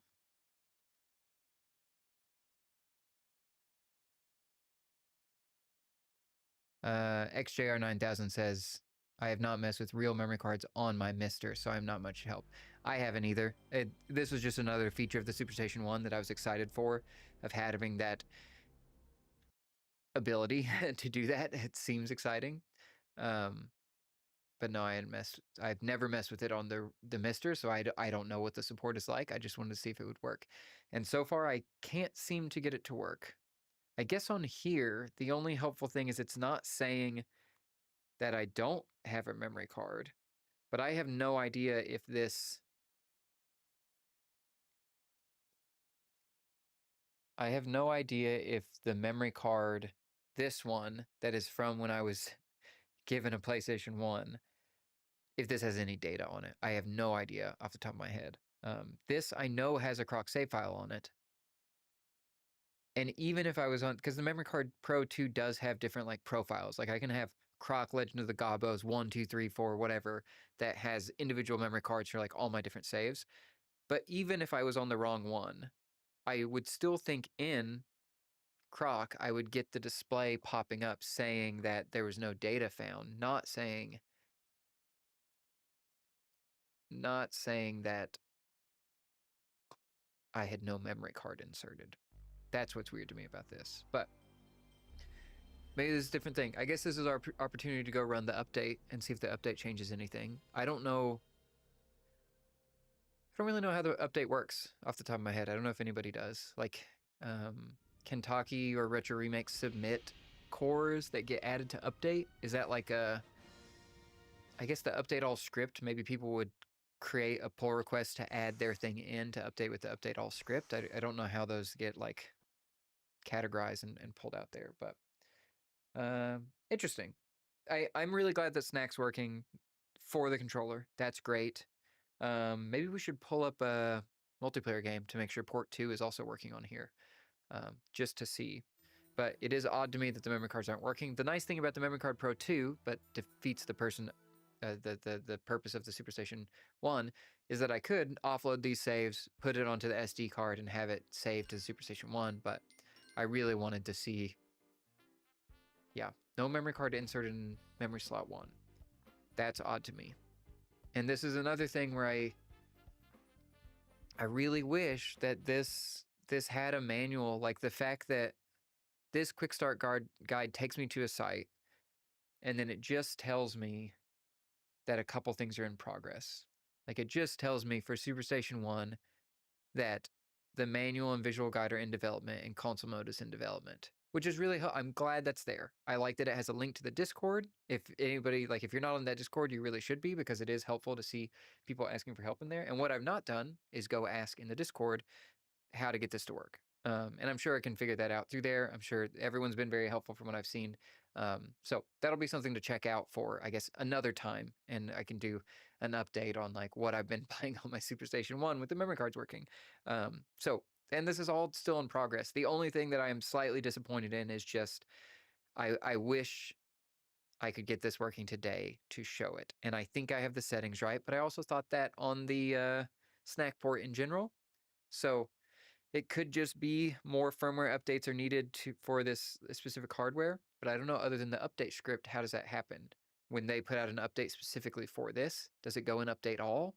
Does Taki release a new firmware just for this that works? I wonder how that process happens, and that's not super clear right now.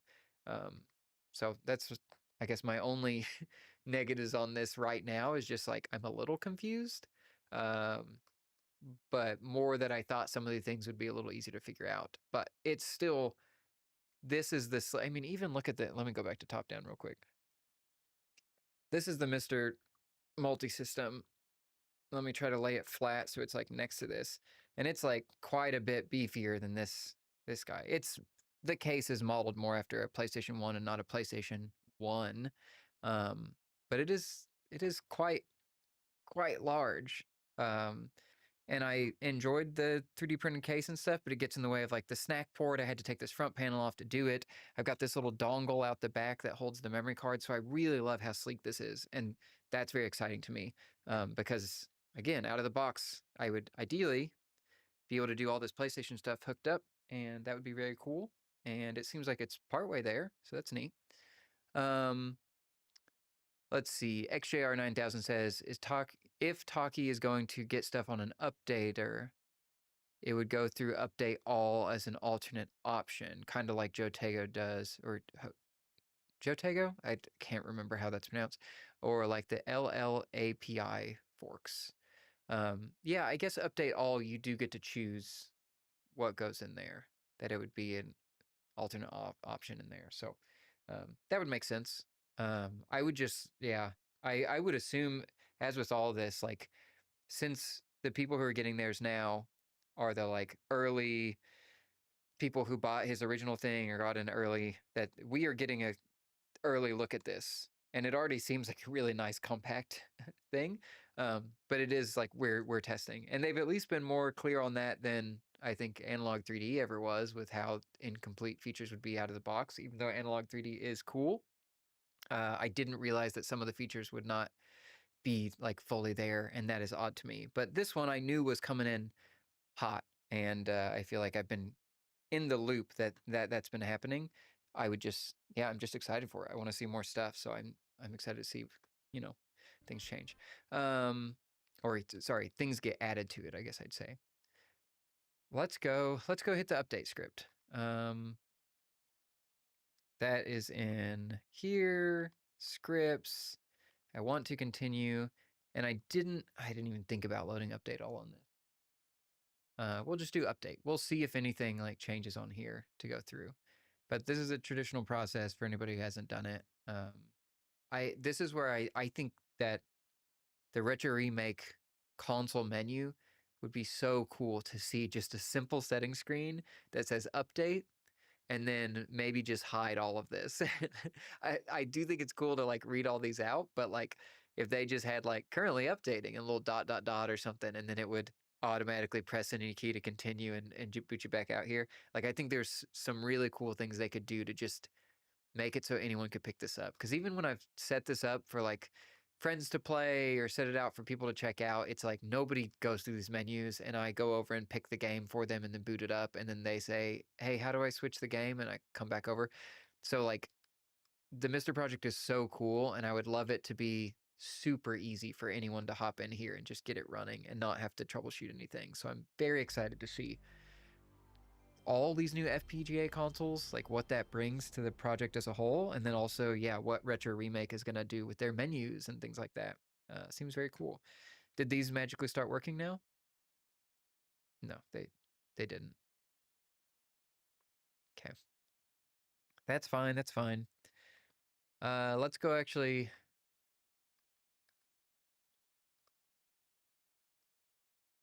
play something.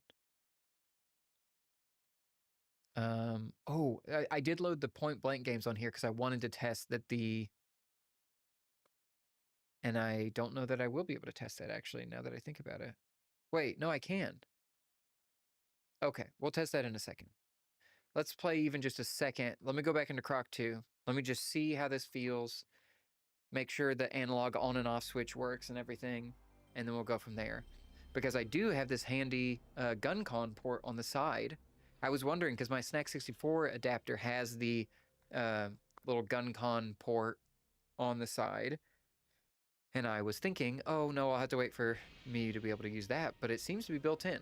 Again, there's no manual. I assume the con... the port labeled con means for the Guncon. But that I would love even just a diagram of this that points to the ports and says what they're for people like me that don't fully know what those are. That would be really helpful. It's just like a minimum. Does this show up? Does this say we have a memory card? No memory card inserted. That is disappointing. And I believe...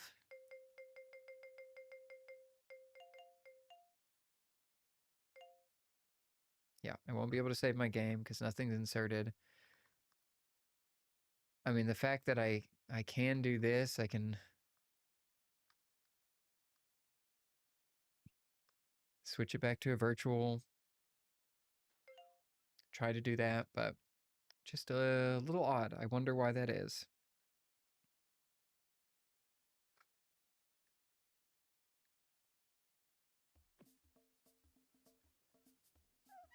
Okay. And yep, that seems to be Croc.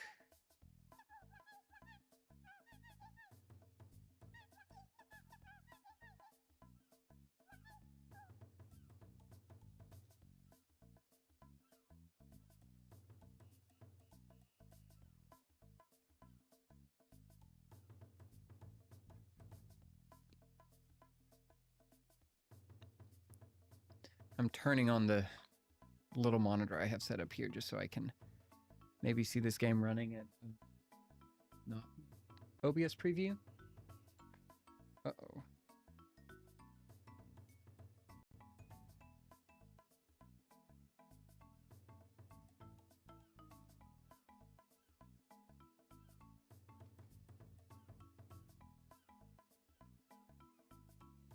Well, this monitor isn't working, so we're playing through the OBS preview then. Yeah, seems like Croc. So I've got the analog sticks off. I will turn them on, and we get full analog movement. That's so great. Because let me tell you, the D-pad on Croc, not the way I want to be playing at any time. I also love how low the draw distance in here. That I think the first time I played this, I thought, I can't go that there. That's the ocean. That can't be the entrance that I need to head to. And then, oh, it fades in, and you realize that's where the rest of the level is. Very odd. Okay, yeah, Croc seems to work. Let's go play a level because I haven't even played a second on any of this yet.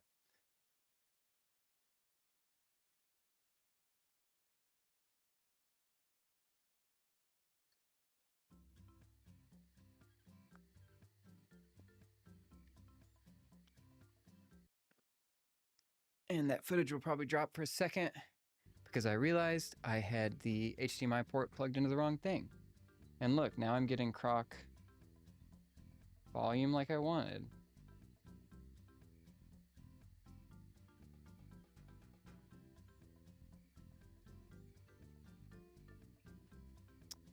Ooh, we got memory card help.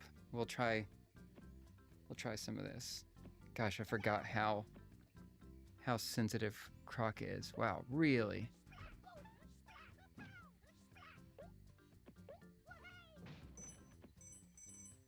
Okay. Yep, I get it.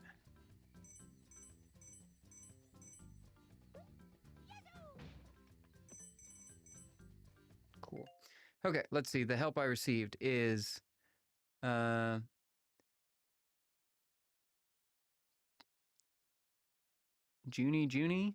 0. It looks like save is prioritized over memory card and auto mount is off. Just a guess, gotta go. Thank you for chiming in. Let's see. So I did just turn back on. Let's turn off auto mount, right? Or yes? Looks like dot save is prioritized over this. So we go to real.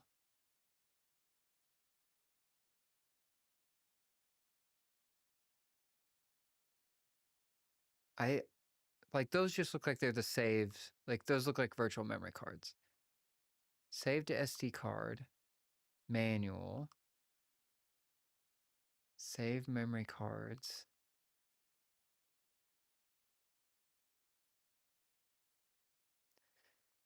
And I would assume, I guess I could look up on the MiSTer page, but auto mount memory card 1, because that is up here by all the virtual memory cards, I would think that I would want that off.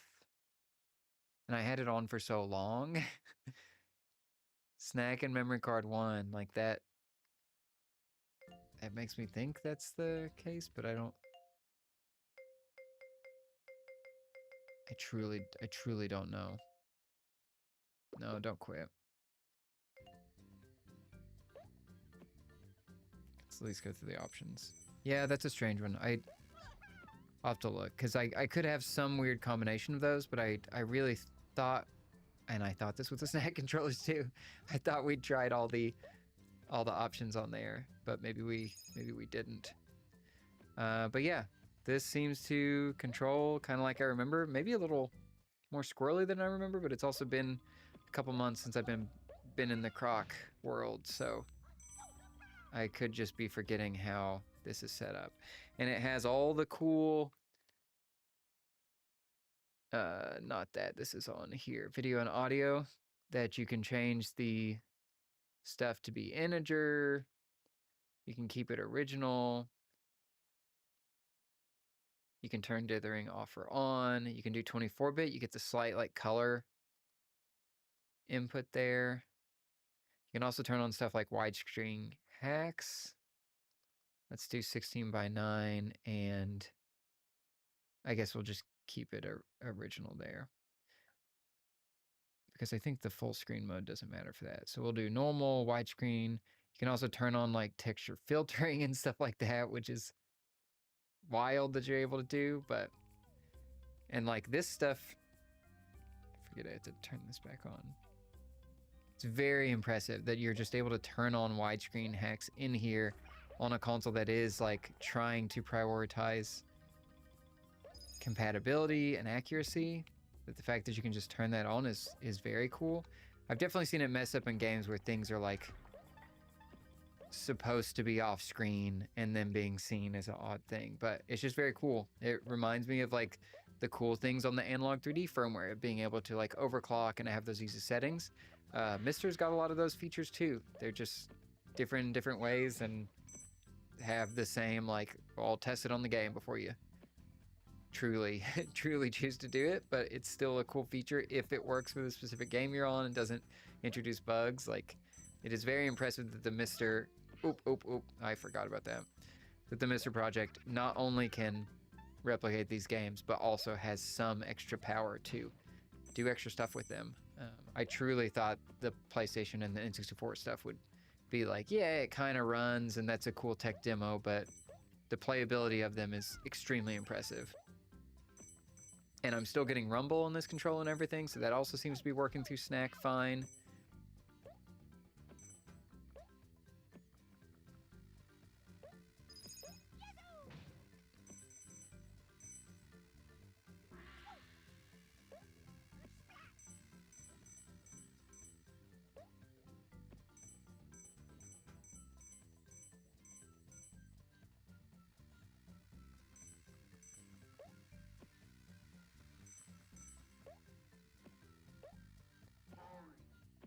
Here we go. Okay, we got this fun camera angle up here.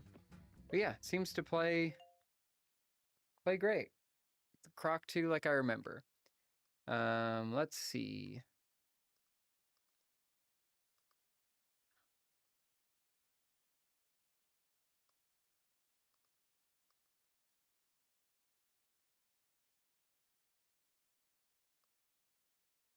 I can even turn off save states to see if that would do something, but let's load something else.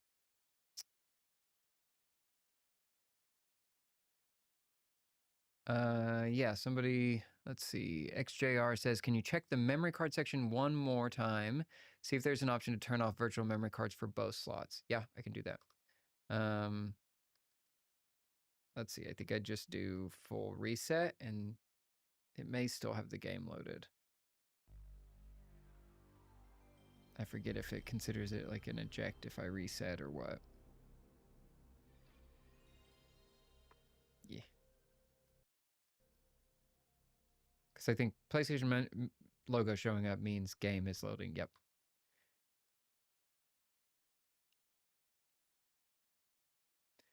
I don't actually know that off the top of my head for the MiSTer menu. Is there a way to just hit eject without resetting it? I always just go to the, like back into the core, but there's probably a way to do that to say just unload. I know there's the load options, but I guess I've never tried with the opposite. So, okay, going back to just the main memory card menu.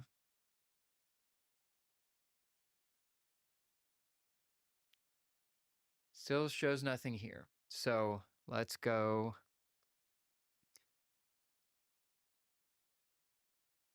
This is what okay. XJR9000 says, this is what I read. It's only in the SuperStation One where you have to turn off all virtual. It's only in the SuperStation One where you have to turn off all virtual memory card. You have to turn all virtual memory cards off. Automap memory card, that's off. Save memory cards. Save to SD card. Save states, we can turn that off. That shouldn't matter. SNAC memory card real. Fast boot. Oh, I guess you could do open lid. That would take you back to this menu probably. Old GPU FPS. These are all video modes.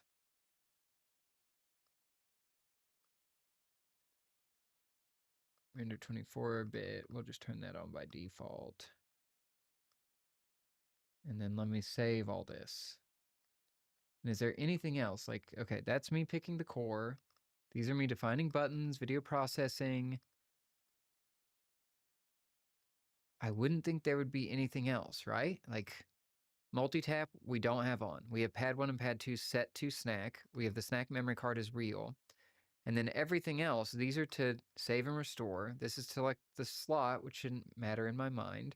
We have the auto increment off, save states to SD card off, auto map memory card 1, no, save to SD card manual.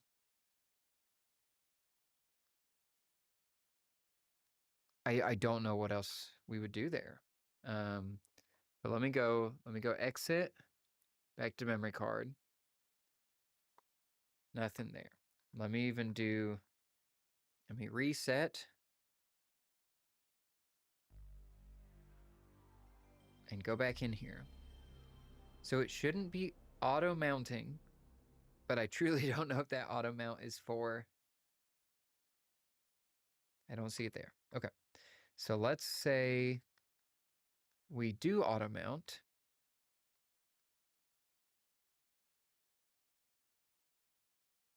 And we save those settings, and we go back and we reset. So now we have all the, supposedly, all the virtual memory card stuff turned off. We have auto mount on, but we don't know if auto mount is mounting a virtual or mounting this. I see no change in this.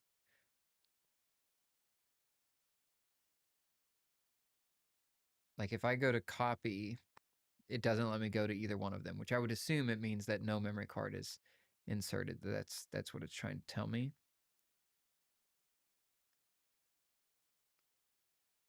But I'm going to save with auto mount off because that to me,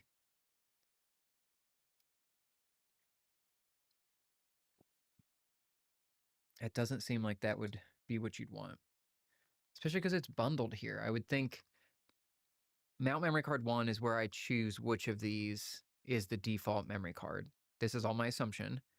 So when I click PSX, it would load that up.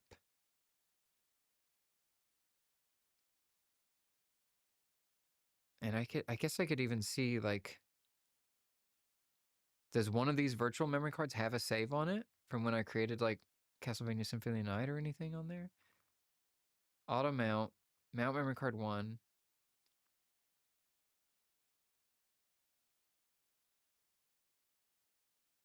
Like, I don't even see it in this.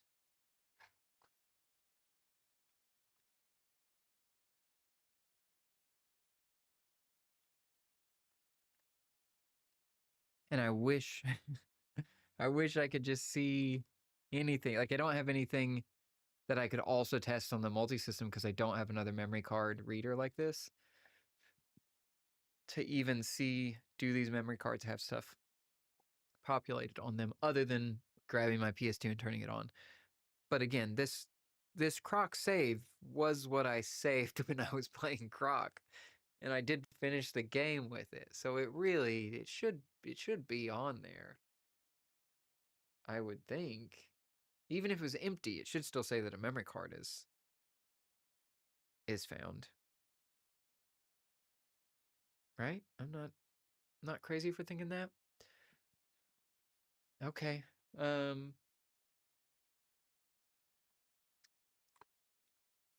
Odd. Very odd that just doesn't work. If anybody else thinks of anything, send something in chat, get my attention, and we'll try something else. But to me, these settings would be what you do to enable the memory card. Same as what I thought with the controller, and then that didn't work until it magically did.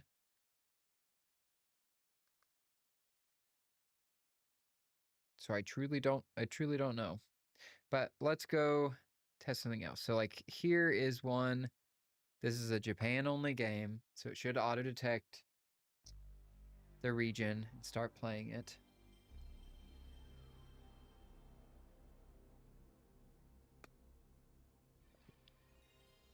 And if I've got this right, I believe this was a game that Digital Foundry recommended. I think John Lenneman over there, if I'm getting the name right, and said it was cool. And I believe it's a From Software scrolling shooter. Oh no, no, this was there's the Digital Foundry video that's looking back at the history of Gran Turismo, and this is one of their early games. So I had wanted to check it out, and especially for a like on rails kind of shooter like this, it didn't seem like you needed to understand the language. So memory card checking. Did it find one? Load and save.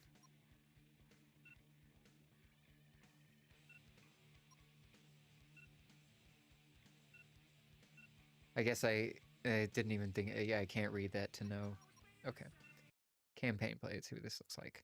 XJR 9000. We just need a third person to come in and ask about our memory card issue so we can demo it to them and it just works. Yeah, We're looking for one more viewer, please, that will come and question. Then it would just work out of the box. That would be great.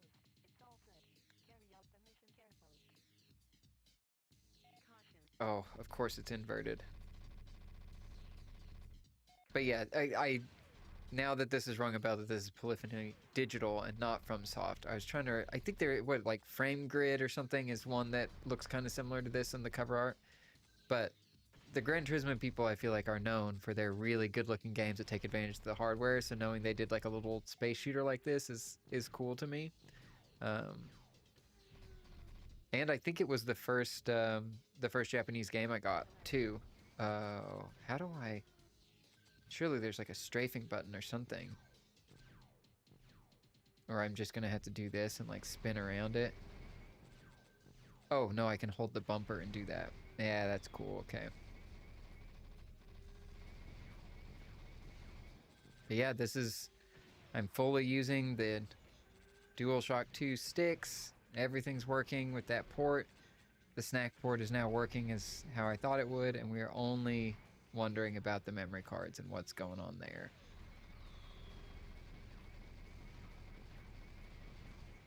Do I have like... Oh, that is a weird thing that I can just change. Oh, maybe that would be to shoot behind me or something? I don't know why I would change that camera mode like that.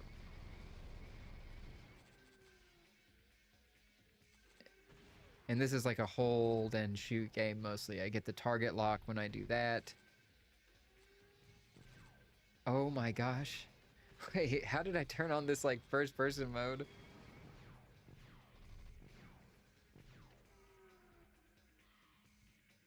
Wow, that is a little disorienting.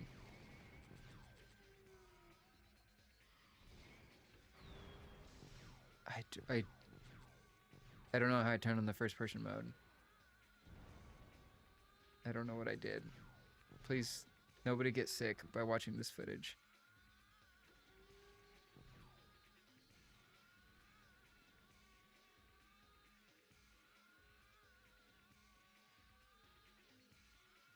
And now I just seem to be like going in space, and I seem to have lost all control. So I don't know what I don't know what I did to the game. Maybe I died. Okay, let's try the other thing I was going to try to demo. This may be hard to show, but I still want to try it. Is this going to be sickening to watch? We'll see. So I wanted to see how these outputs work, and I wanted to test that with a light gun because I can technically get footage out of the MiSTer, but it's troublesome to do. So what I was going to try to do was turn this camera at this big CRT. If we can get this. There we go. Hey, and I turned it the right way. So this big CRT on the floor, which I want to get actually on a pedestal. Let's turn that on, and let's try to get this connected. I do not need Ethernet plugged anymore. I may need to stretch some of these cables to their absolute limit to get it over here. But what this should do, and I guess I didn't set it up for a good side-by-side here, but we'll see. Here is my cables, and I'm going to plug these into let's just do the composite and see. Do I have this the right way? I think so. And let's see if we get output from this just out of the box. Or do I have to go hit some menu button to get this to work?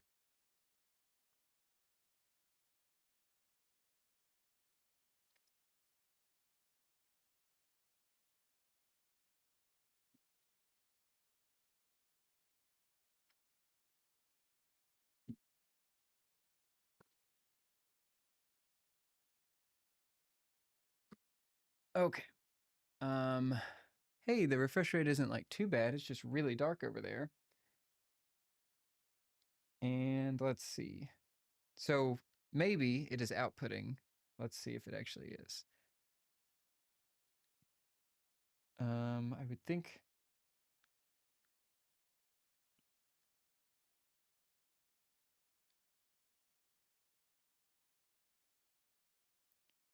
I would kind of assume that video 1 is the first port on here, but I can't. Oh, wow. Yeah, it's just always outputting. I thought I would have to do something special to get it to actually work in here. So let me see. Can I change the aperture on this to get, or no, this is the f-stop. That's what that's called. I don't know how to use this camera very well. So there we go. So I have just, I don't have a great way to show it because the cables are tangled up. Wait, can I get it maybe on this front facing camera? Yeah. So I've just plugged in the composite. Yeah. Composite cables into the side, into this CRT, and I still have HDMI in. I can even, I guess, prove that, wait, maybe I can't prove that. Oh, there we go. Yeah, yeah. I was in the wrong input. Okay, so yes, this is outputting from there through HDMI, and then at the same time, when I go back to my top-down camera that I've mangled, it is going over here. So let's pull up something that's really cool. This is exactly what I was wanting. I didn't want a stacked up Raspberry Pi. I just wanted something that would output all of this. And the only problem is I do have a component cable hooked up over here, but it's too short to also have the HDMI plugged in. So I would lose that, which we can try and just see what composite or component would look like. I also need to find myself an S-video cable to see what that would look like as well, because that would be cool to see. But let's see this. So we'll load up Point Blank. And then don't I have to, I would reset the console because I've like loaded it in the disk tray technically.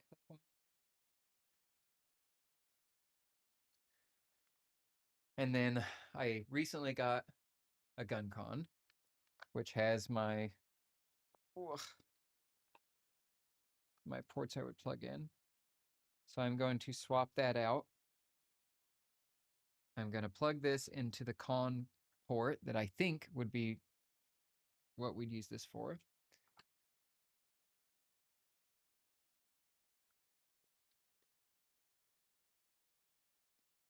Okay, it says now loading. I've been tapping away on it to see if anything happens. Okay, the buttons do seem to work. Let's see if we get...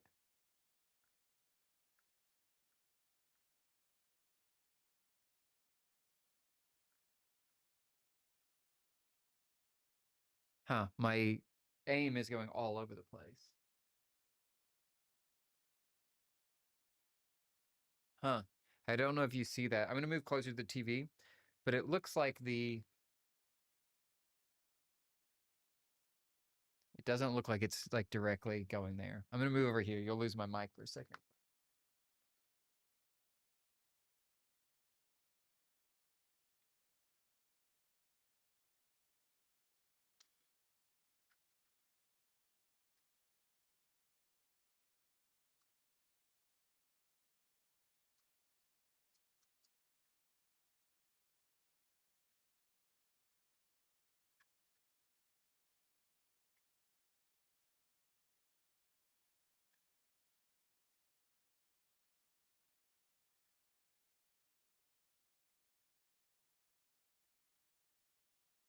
Okay, my other thought is what if this is not a con port? Because I never had a Guncon. So this probably just intercepts your composite video, maybe? So maybe it goes in between those.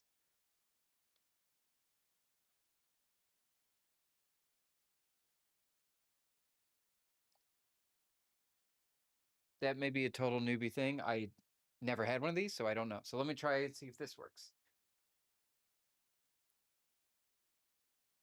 And did I recalibrate it really badly and mess it up? Let's try just resetting back to this. So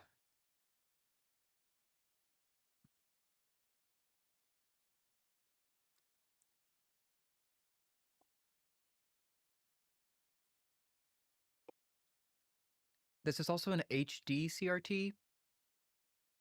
I'm not sure if that could affect it. It might.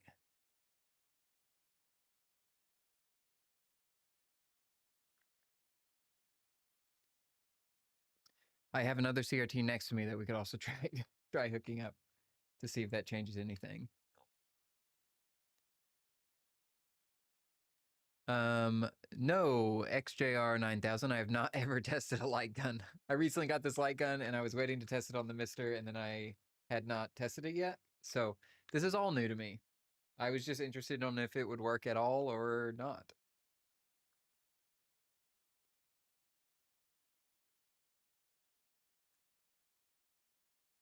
Okay, let's see.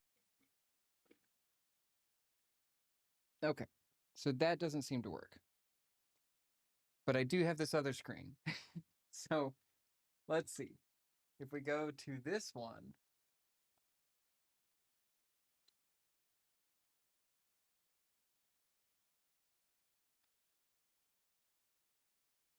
it's going to be hard to see back there, but I'm going to move a monitor to the side and see if that changes anything.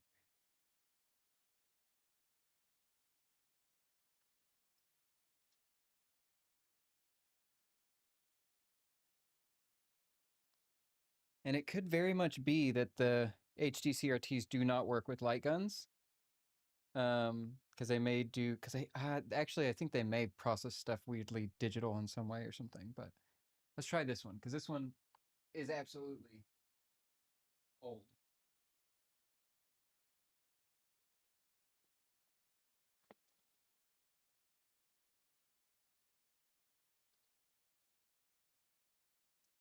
Okay. Oh, I had a whole monitor fall to the ground. That's great. Wow, this is less than ideal setup. I thought for sure that that TV was. And now that I've thought about it more, I bet that absolutely does not work. Yep, that works immediately. No, we have no game data to load.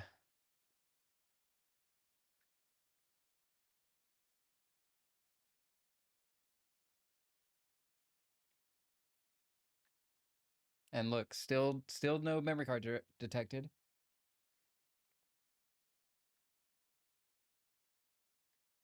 Also, my Connected Ventures is right in the way. Anybody play that game?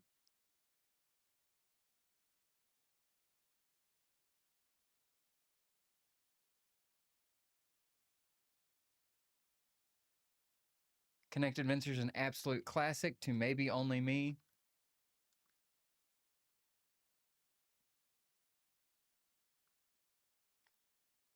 This is really cool. This is exactly what I thought would work for this. But yes, JXR or XJR 9000 says it being an HDCRT can affect it. They usually have additional processing. That makes sense now that you mention it. And I feel like at the time I picked it up, someone had also mentioned that exact same thing to me, and then I had since forgotten.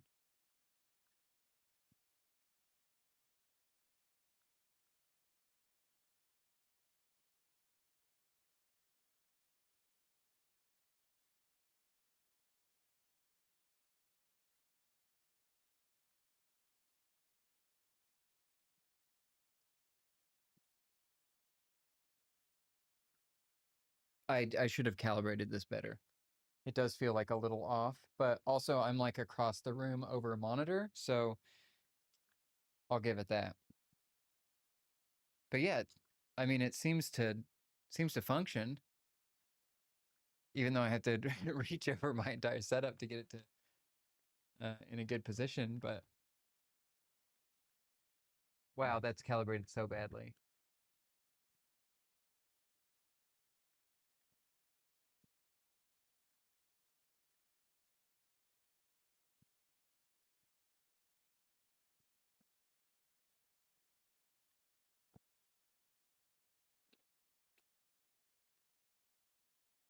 But you know what? That works. And now my monitor's in my way, my other monitor and everything. But look, that's, oh gosh, things are pulling off my desk because I have this so badly wired now since I've rearranged. Get this out of the way.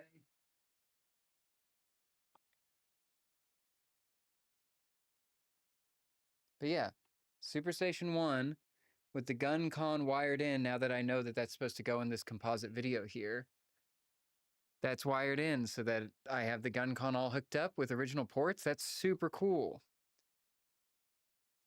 That's exactly why I got this, to see if it would work on MiSTer and everything there, because I didn't know.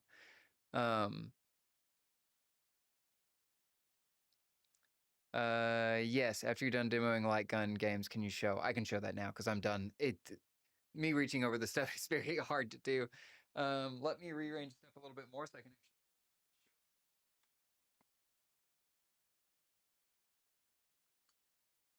Okay.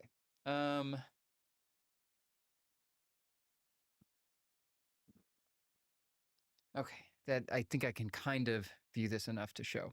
So we'll do the little top-down camera. It's a little janky, but bear with me. So if I can get this lined up again, what we've got is SuperStation One. And anyone who's watching this and knows how Guncon work is probably like, you idiot, you should hook that stuff up. But yeah, we have, I thought that this spot here labeled COM or CON was what the Guncon would hook into, but it makes so much more sense because the Guncon has like, has this little lens looking thing in there. It's kind of hard to see, like a concave little lens. It would make so much more sense that instead of like on the NES where it was just looking at flashes on the screen, especially when I started moving the controller around and you can see the cursor move, that it would need to tie in directly to the video. So the composite video stream, it sits in between that and then connects out, which is really interesting. That's a way more accurate thing than I thought on the NES one. I did not think you'd be able to see where it was aiming while you did that. And then, yeah, I've got it plugged into the SNAC port and everything like that. This is mainly coming from me I've never even seen a Guncon in person. I've just played Point Blank in the arcade and thought it was cool and didn't realize it was on PlayStation with several copies of it. So I'm very excited to play this. And then, yeah, the CRT back here just has front. It just has those composite ports up front. So we've just got it wired in there. And the whole time, which is cool, is I can just go here and I can give y'all direct feed, which is really useful for like if I wanted to record any of this. I can just give you direct feed footage while I play on a CRT, which is one of the things again, you can probably do this on a normal MiSTer as well if I had everything configured correctly. But just out of the box, like I don't have to set up any files or do anything, and it's just outputting on both of these. That's really cool to me. I am just really impressed that that's a thing. Maybe I shouldn't be. Maybe people are like, yeah, if you had the correct analog video output for the MiSTer, that would be no problem. And honestly, I've never tried, even on my multi-system, doing the VGA out to composite video or SCART to something, and then also seeing if HDMI is running at the same time. So maybe that is just a built-in on the MiSTer. Maybe I'm too impressed with this, but I do think this is really cool that all the ports are there. I need no additional connectors, adapters, or anything to do it. And maybe you would for those, the DIN 10 ports and things like that, or the VGA ports, you could do the same thing. But I think that's really cool that I now get this mix of like clean digital video out and then also the composite video that I can put on my CRT that looks great on here. Like, I think this TV technically has a component plug in the back. No, it only has S video and composite, and that's it. So I need to get an S video port because I would love, or S video cable because I'd love to connect it directly to this. But I am extremely entertained by this being a feature on this.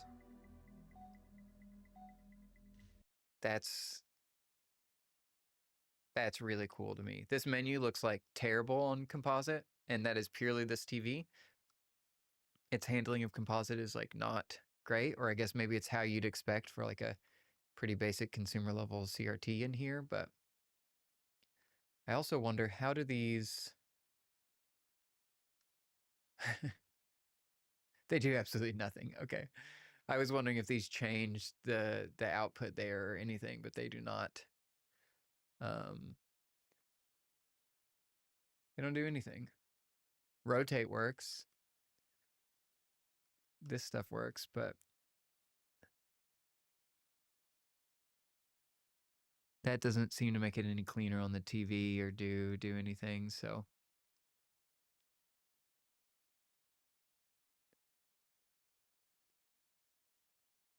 But still, that's super cool that I can just output to all these at the same time. I could have a bank of TVs all outputting at the exact same thing, so that's super cool.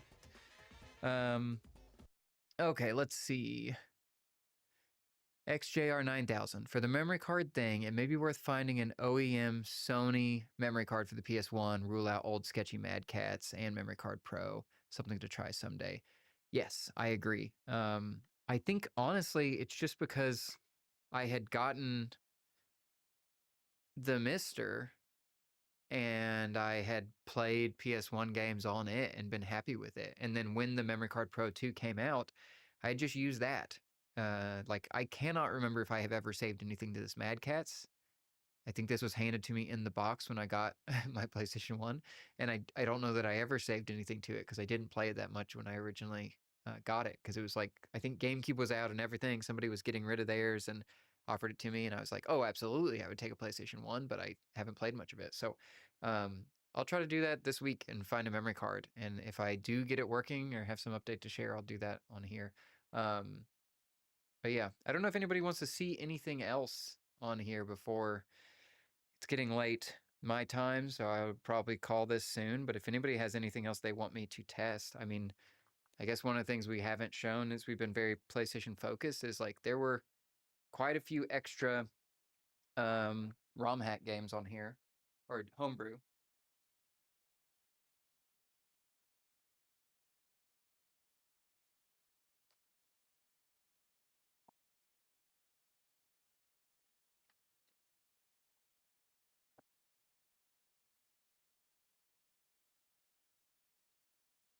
And so we could try booting up some of those and just see what we're supposed to have 70 games on here, so we can see what's out there.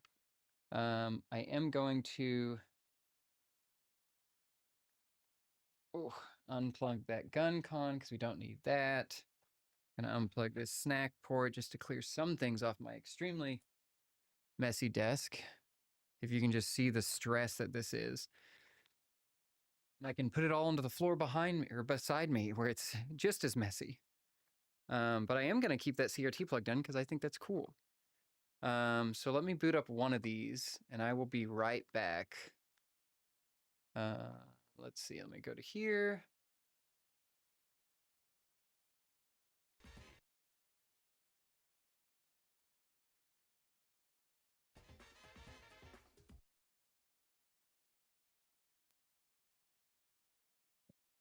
Go back to this, go to Homebrew. Let's see. Oh, this was something I was actually really interested in. I backed this game on Kickstarter, Good Boy Galaxy, and it's included here. And it is like a full game you can buy on Steam or get a Game Boy card for. Okay. So Good Boy Galaxy is here.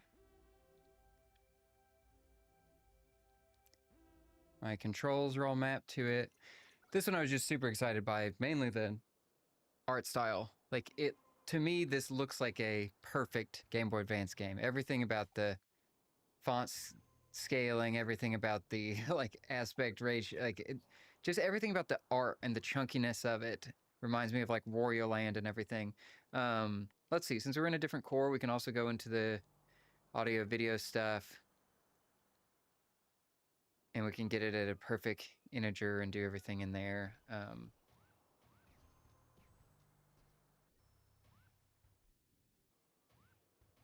There's a fast forward button. I didn't even remember that. I have not played much of this. I think I am still waiting on the Game Boy Advance cart that I had ordered for this.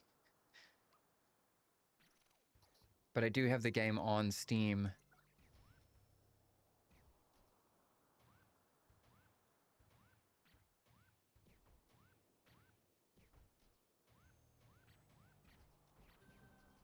But yeah, that's cool this is included because I've heard people like it. The little I played of it in the demo that they had done originally when the Kickstarter was announced, like, seemed cool, but I just haven't played much of it. So it is cool that it is included here because this is like a very new GBA game.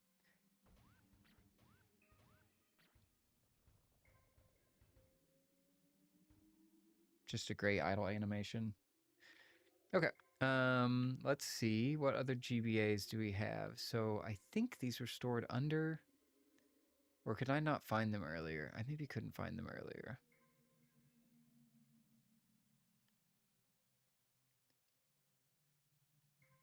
Yeah, I don't remember where these... Because they weren't under the GBA directory, so...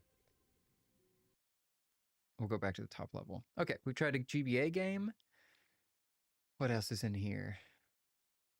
Oh, Demons of Asterberg. I feel like I've heard of that too.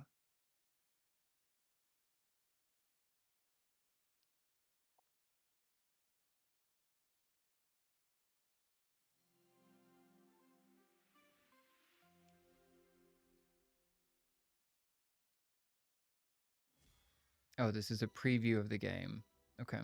Wow, that scaling is incredible. You know, actually, I think this demo also showed up. Maybe it was, I can't remember if there's GBA as well, was on the MiSTer Multisystem as a demo on there that they had loaded on it.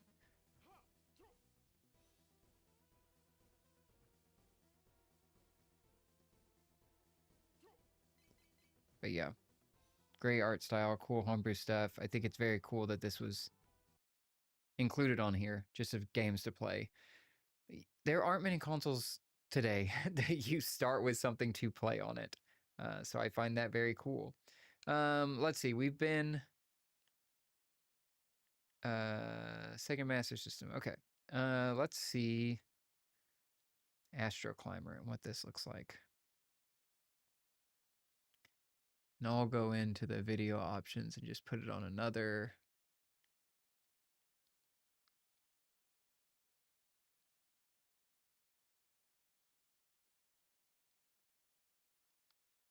Okay. Do we get past this loading screen? It is so cool to me that this is playing on the CRT at the same time. I can't get over that. I think that is super fun. And I maybe am such a Mr. Newbie that should not be something I'm that excited about. I am. You cannot stop me from being excited about it.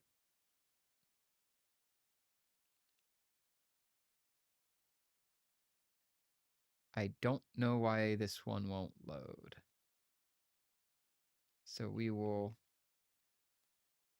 go back out here and try another Sega Master System game. Homebrew. Also very cool that all of these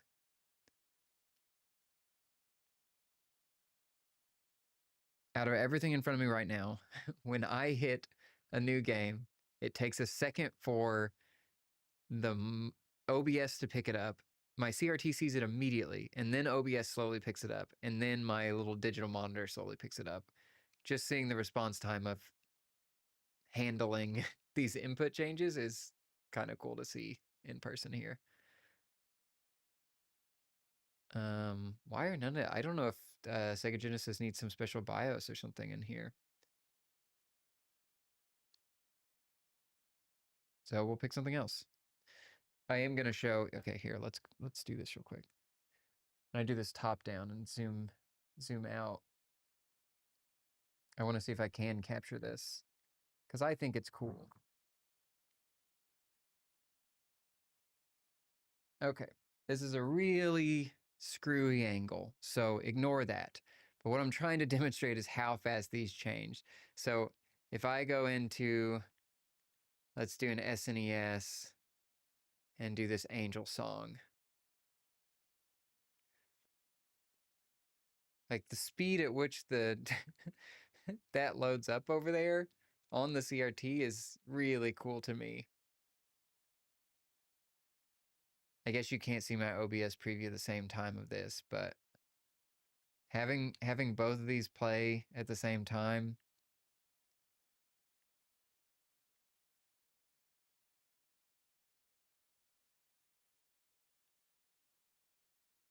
Feed what? Oh, okay, there we go. Press start to continue. And then if we go back and just reboot this, the CRT menu's up immediately. And then this digital monitor here takes like an extra couple seconds. Like just that, seeing them handle the resolution changes independently there is fun to me.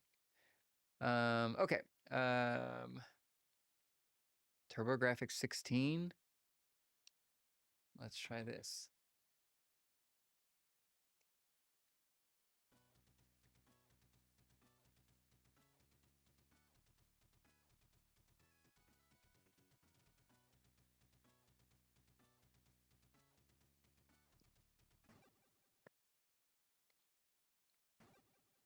Start a new game. Sure.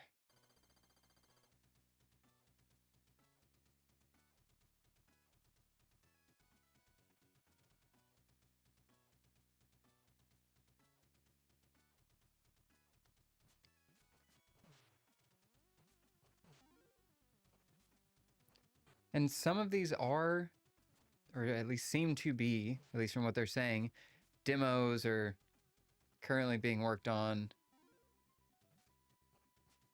But the fact that you're just getting, even if it were 70 demos, it's still very cool to just have a selection of games to play immediately. There are not many consoles that you can plug in immediately and enjoy. And that is very cool to have this happen once again. And then the second you get your hands on it, you can load it up with whatever you want. Back up all your games. Any other way you do that. Oh, wow, you can throw bombs too. Yeah, this is super cool to have these included. And the multi-system package I had did come with a few selections of games like this, but it is cool that there are quite a few more to go through. Let's see. No.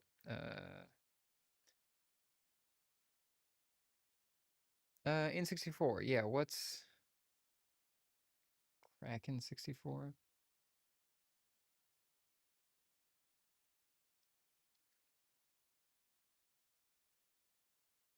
I'll also have to take a look at the file system because I could not figure out where these homebrew games were stored.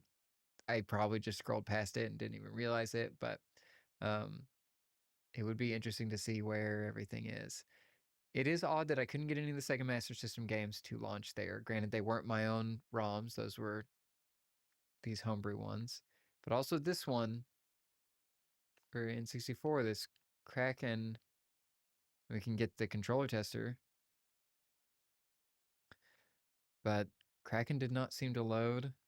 Honestly, controller tester doesn't seem to load either, unless it just takes a super long time. N64 could be one. It doesn't need a BIOS to connect.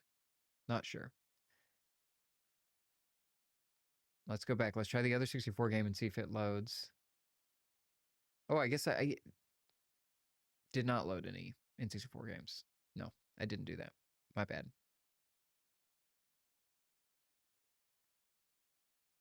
Okay. Reboot here. Homebrew, N64.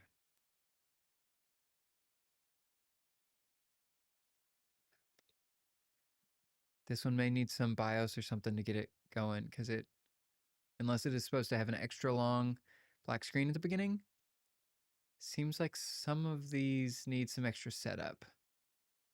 And I understand if that is a limitation of I cannot provide you the BIOS. But it's a little unfortunate to see nothing pop up for those if that's the case. Oh, let's do a Wordle. Hey, Hannah. Bye, Hannah.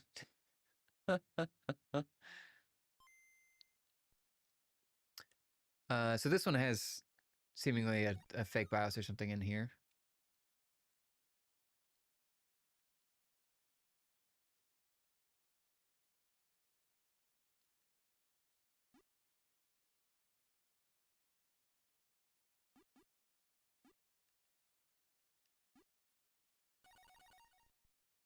Nope. So yeah, Game Boy games work.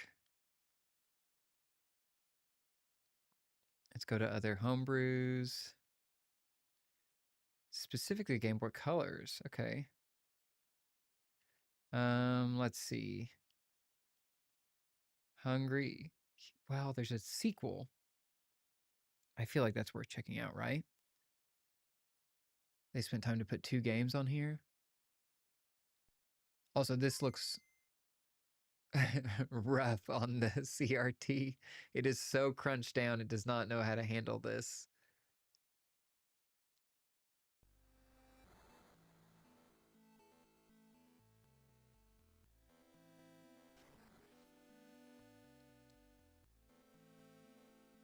That is a horrifying monster.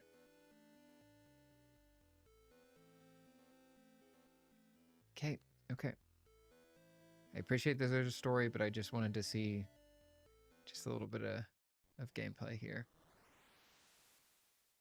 We can do one of each console just to confirm that the cores are functioning.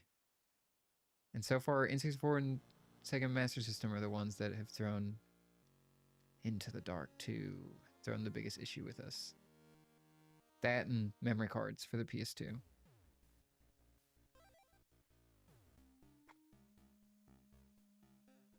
Let's just do free play. Play.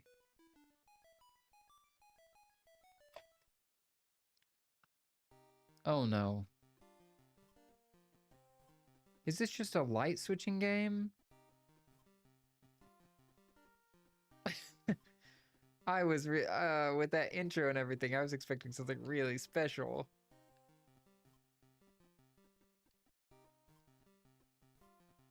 Wow, is this a light switching game but with a story? Oh, and it's spreading. This is not right. Okay. Let's go back. Next console in here.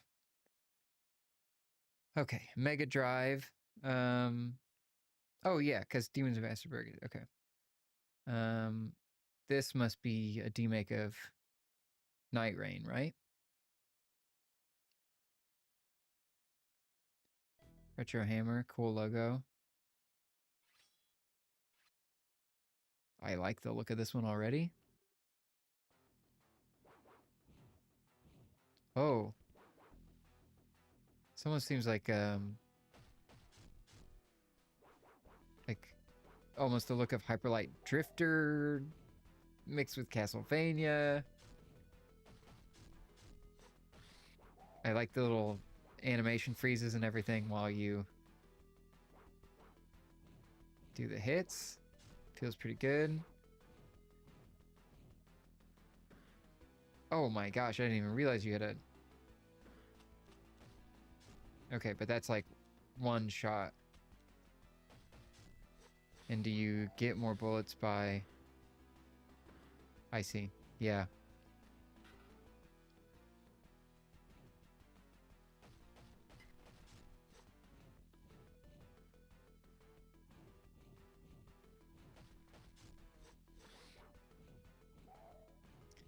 So you refill the bullets by taking out these enemies.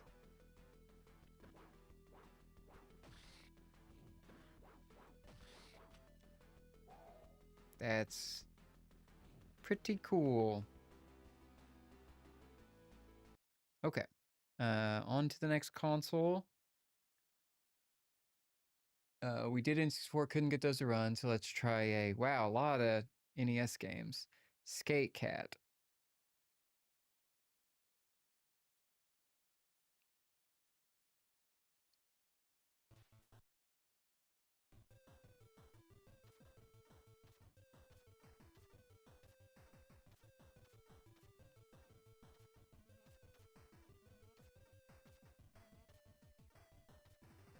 I assume those are bad.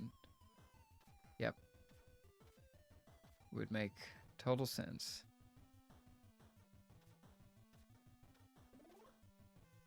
Oh. Okay. How do you clear further? Do you just need height to clear larger distances? Oh. Pits, of course. And you don't... you don't stop moving, so it is quite hard to... Okay, you just gotta be really accurate with your jumps, it seems like. There we go. But you don't stop moving, so that also adds an extra wrinkle. You've gotta really connect.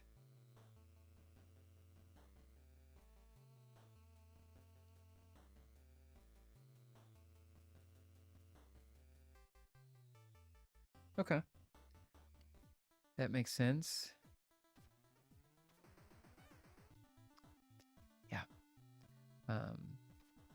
The NES game requires specific accurate jumps, which totally makes sense.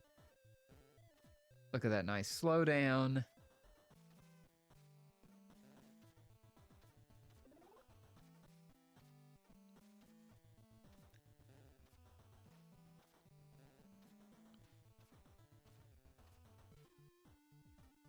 Really, really chunky when you get on those mice. I don't know if that's intentional. Are they supposed to like slow you down because they're just not good to skate on? Okay, there's our NES game accounted for. There's so many of these. I guess, you know, we were told there were 70. Should have known. We did check that. We did do that. So let's do one more of these.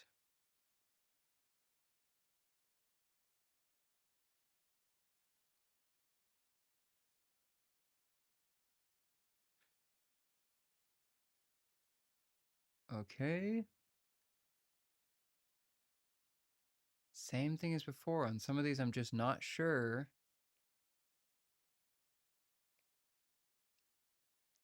if it is loading or something else is happening. And then I do not know where they are located because they certainly aren't in the folders with the other things. The homebrew stuff seems to be sorted somewhere else that I just don't know the file system well enough to go for. Let's try this other one, FX unit. This one's maybe doing something? Possibly.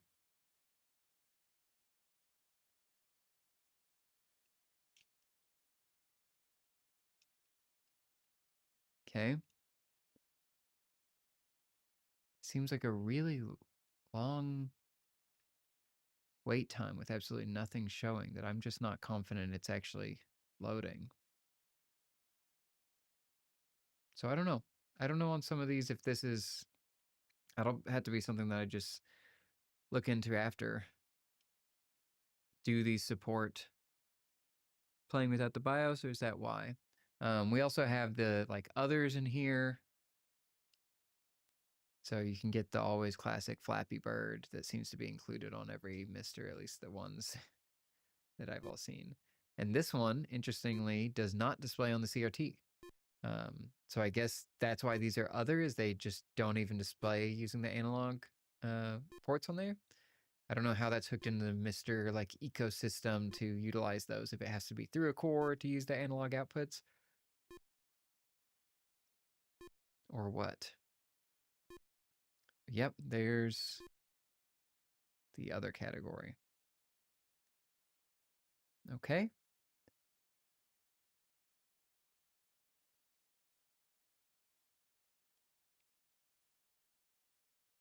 I guess the other thing, this had arcade stuff in here, so let's go.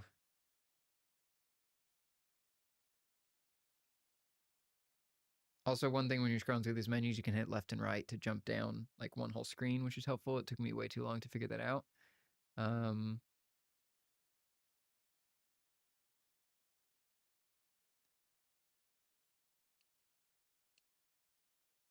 Let's load up an arcade core and see what this looks like. Okay, so this may also be why this is not loading up here, at least for this. I talked about like update all. It gets some stuff that you may not, it may be in a gray area of whether or not you're supposed to have that data. And this seems to be one of those cases of, yeah, it seems to maybe not load Time Pilot.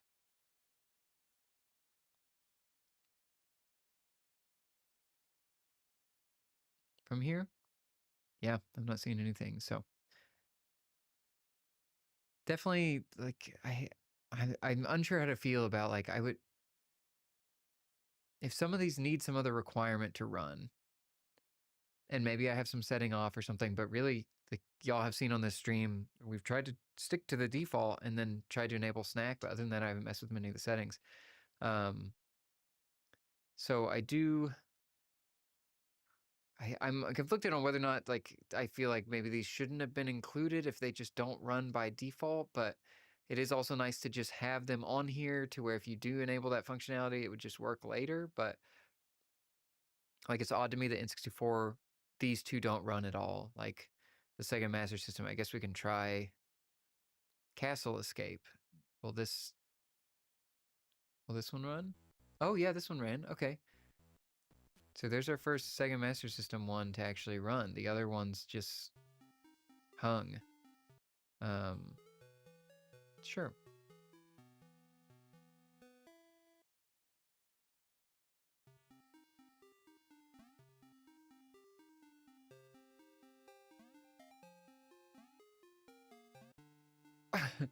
Okay, I was questioning whether or not that tiny little spider would take me out. This seems like it is a game where you are delicately, like, should I avoid those spiders entirely and just go up this way? Oh, but I get blocked there. And you die if you're, okay. This is like a nice trial and error. This is some UFO 50 stuff in here.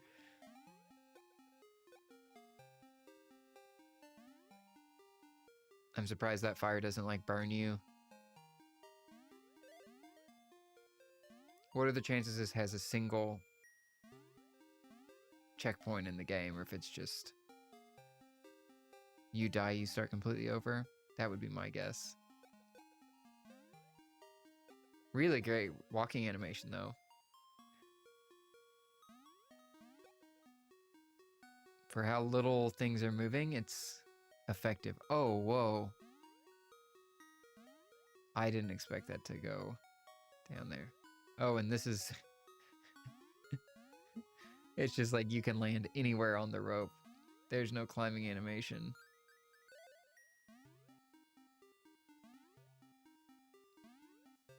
Wow. Okay. So yeah, the Sega Master System, it seems like it might be just a problem with some of those ROMs. It's odd for them to be included and not run, because we tried Astro Climber earlier, right? And it just stuck at the Sega screen. It didn't seem to move on. Oh, that mapping showed up, but I think that's just because I hit a button on the controller. Yeah, it's kind of just seemed to stick here, so. And maybe I'm being impatient moving away from it too quickly, but. Okay. I think that is about as much as we're going to see of this tonight. You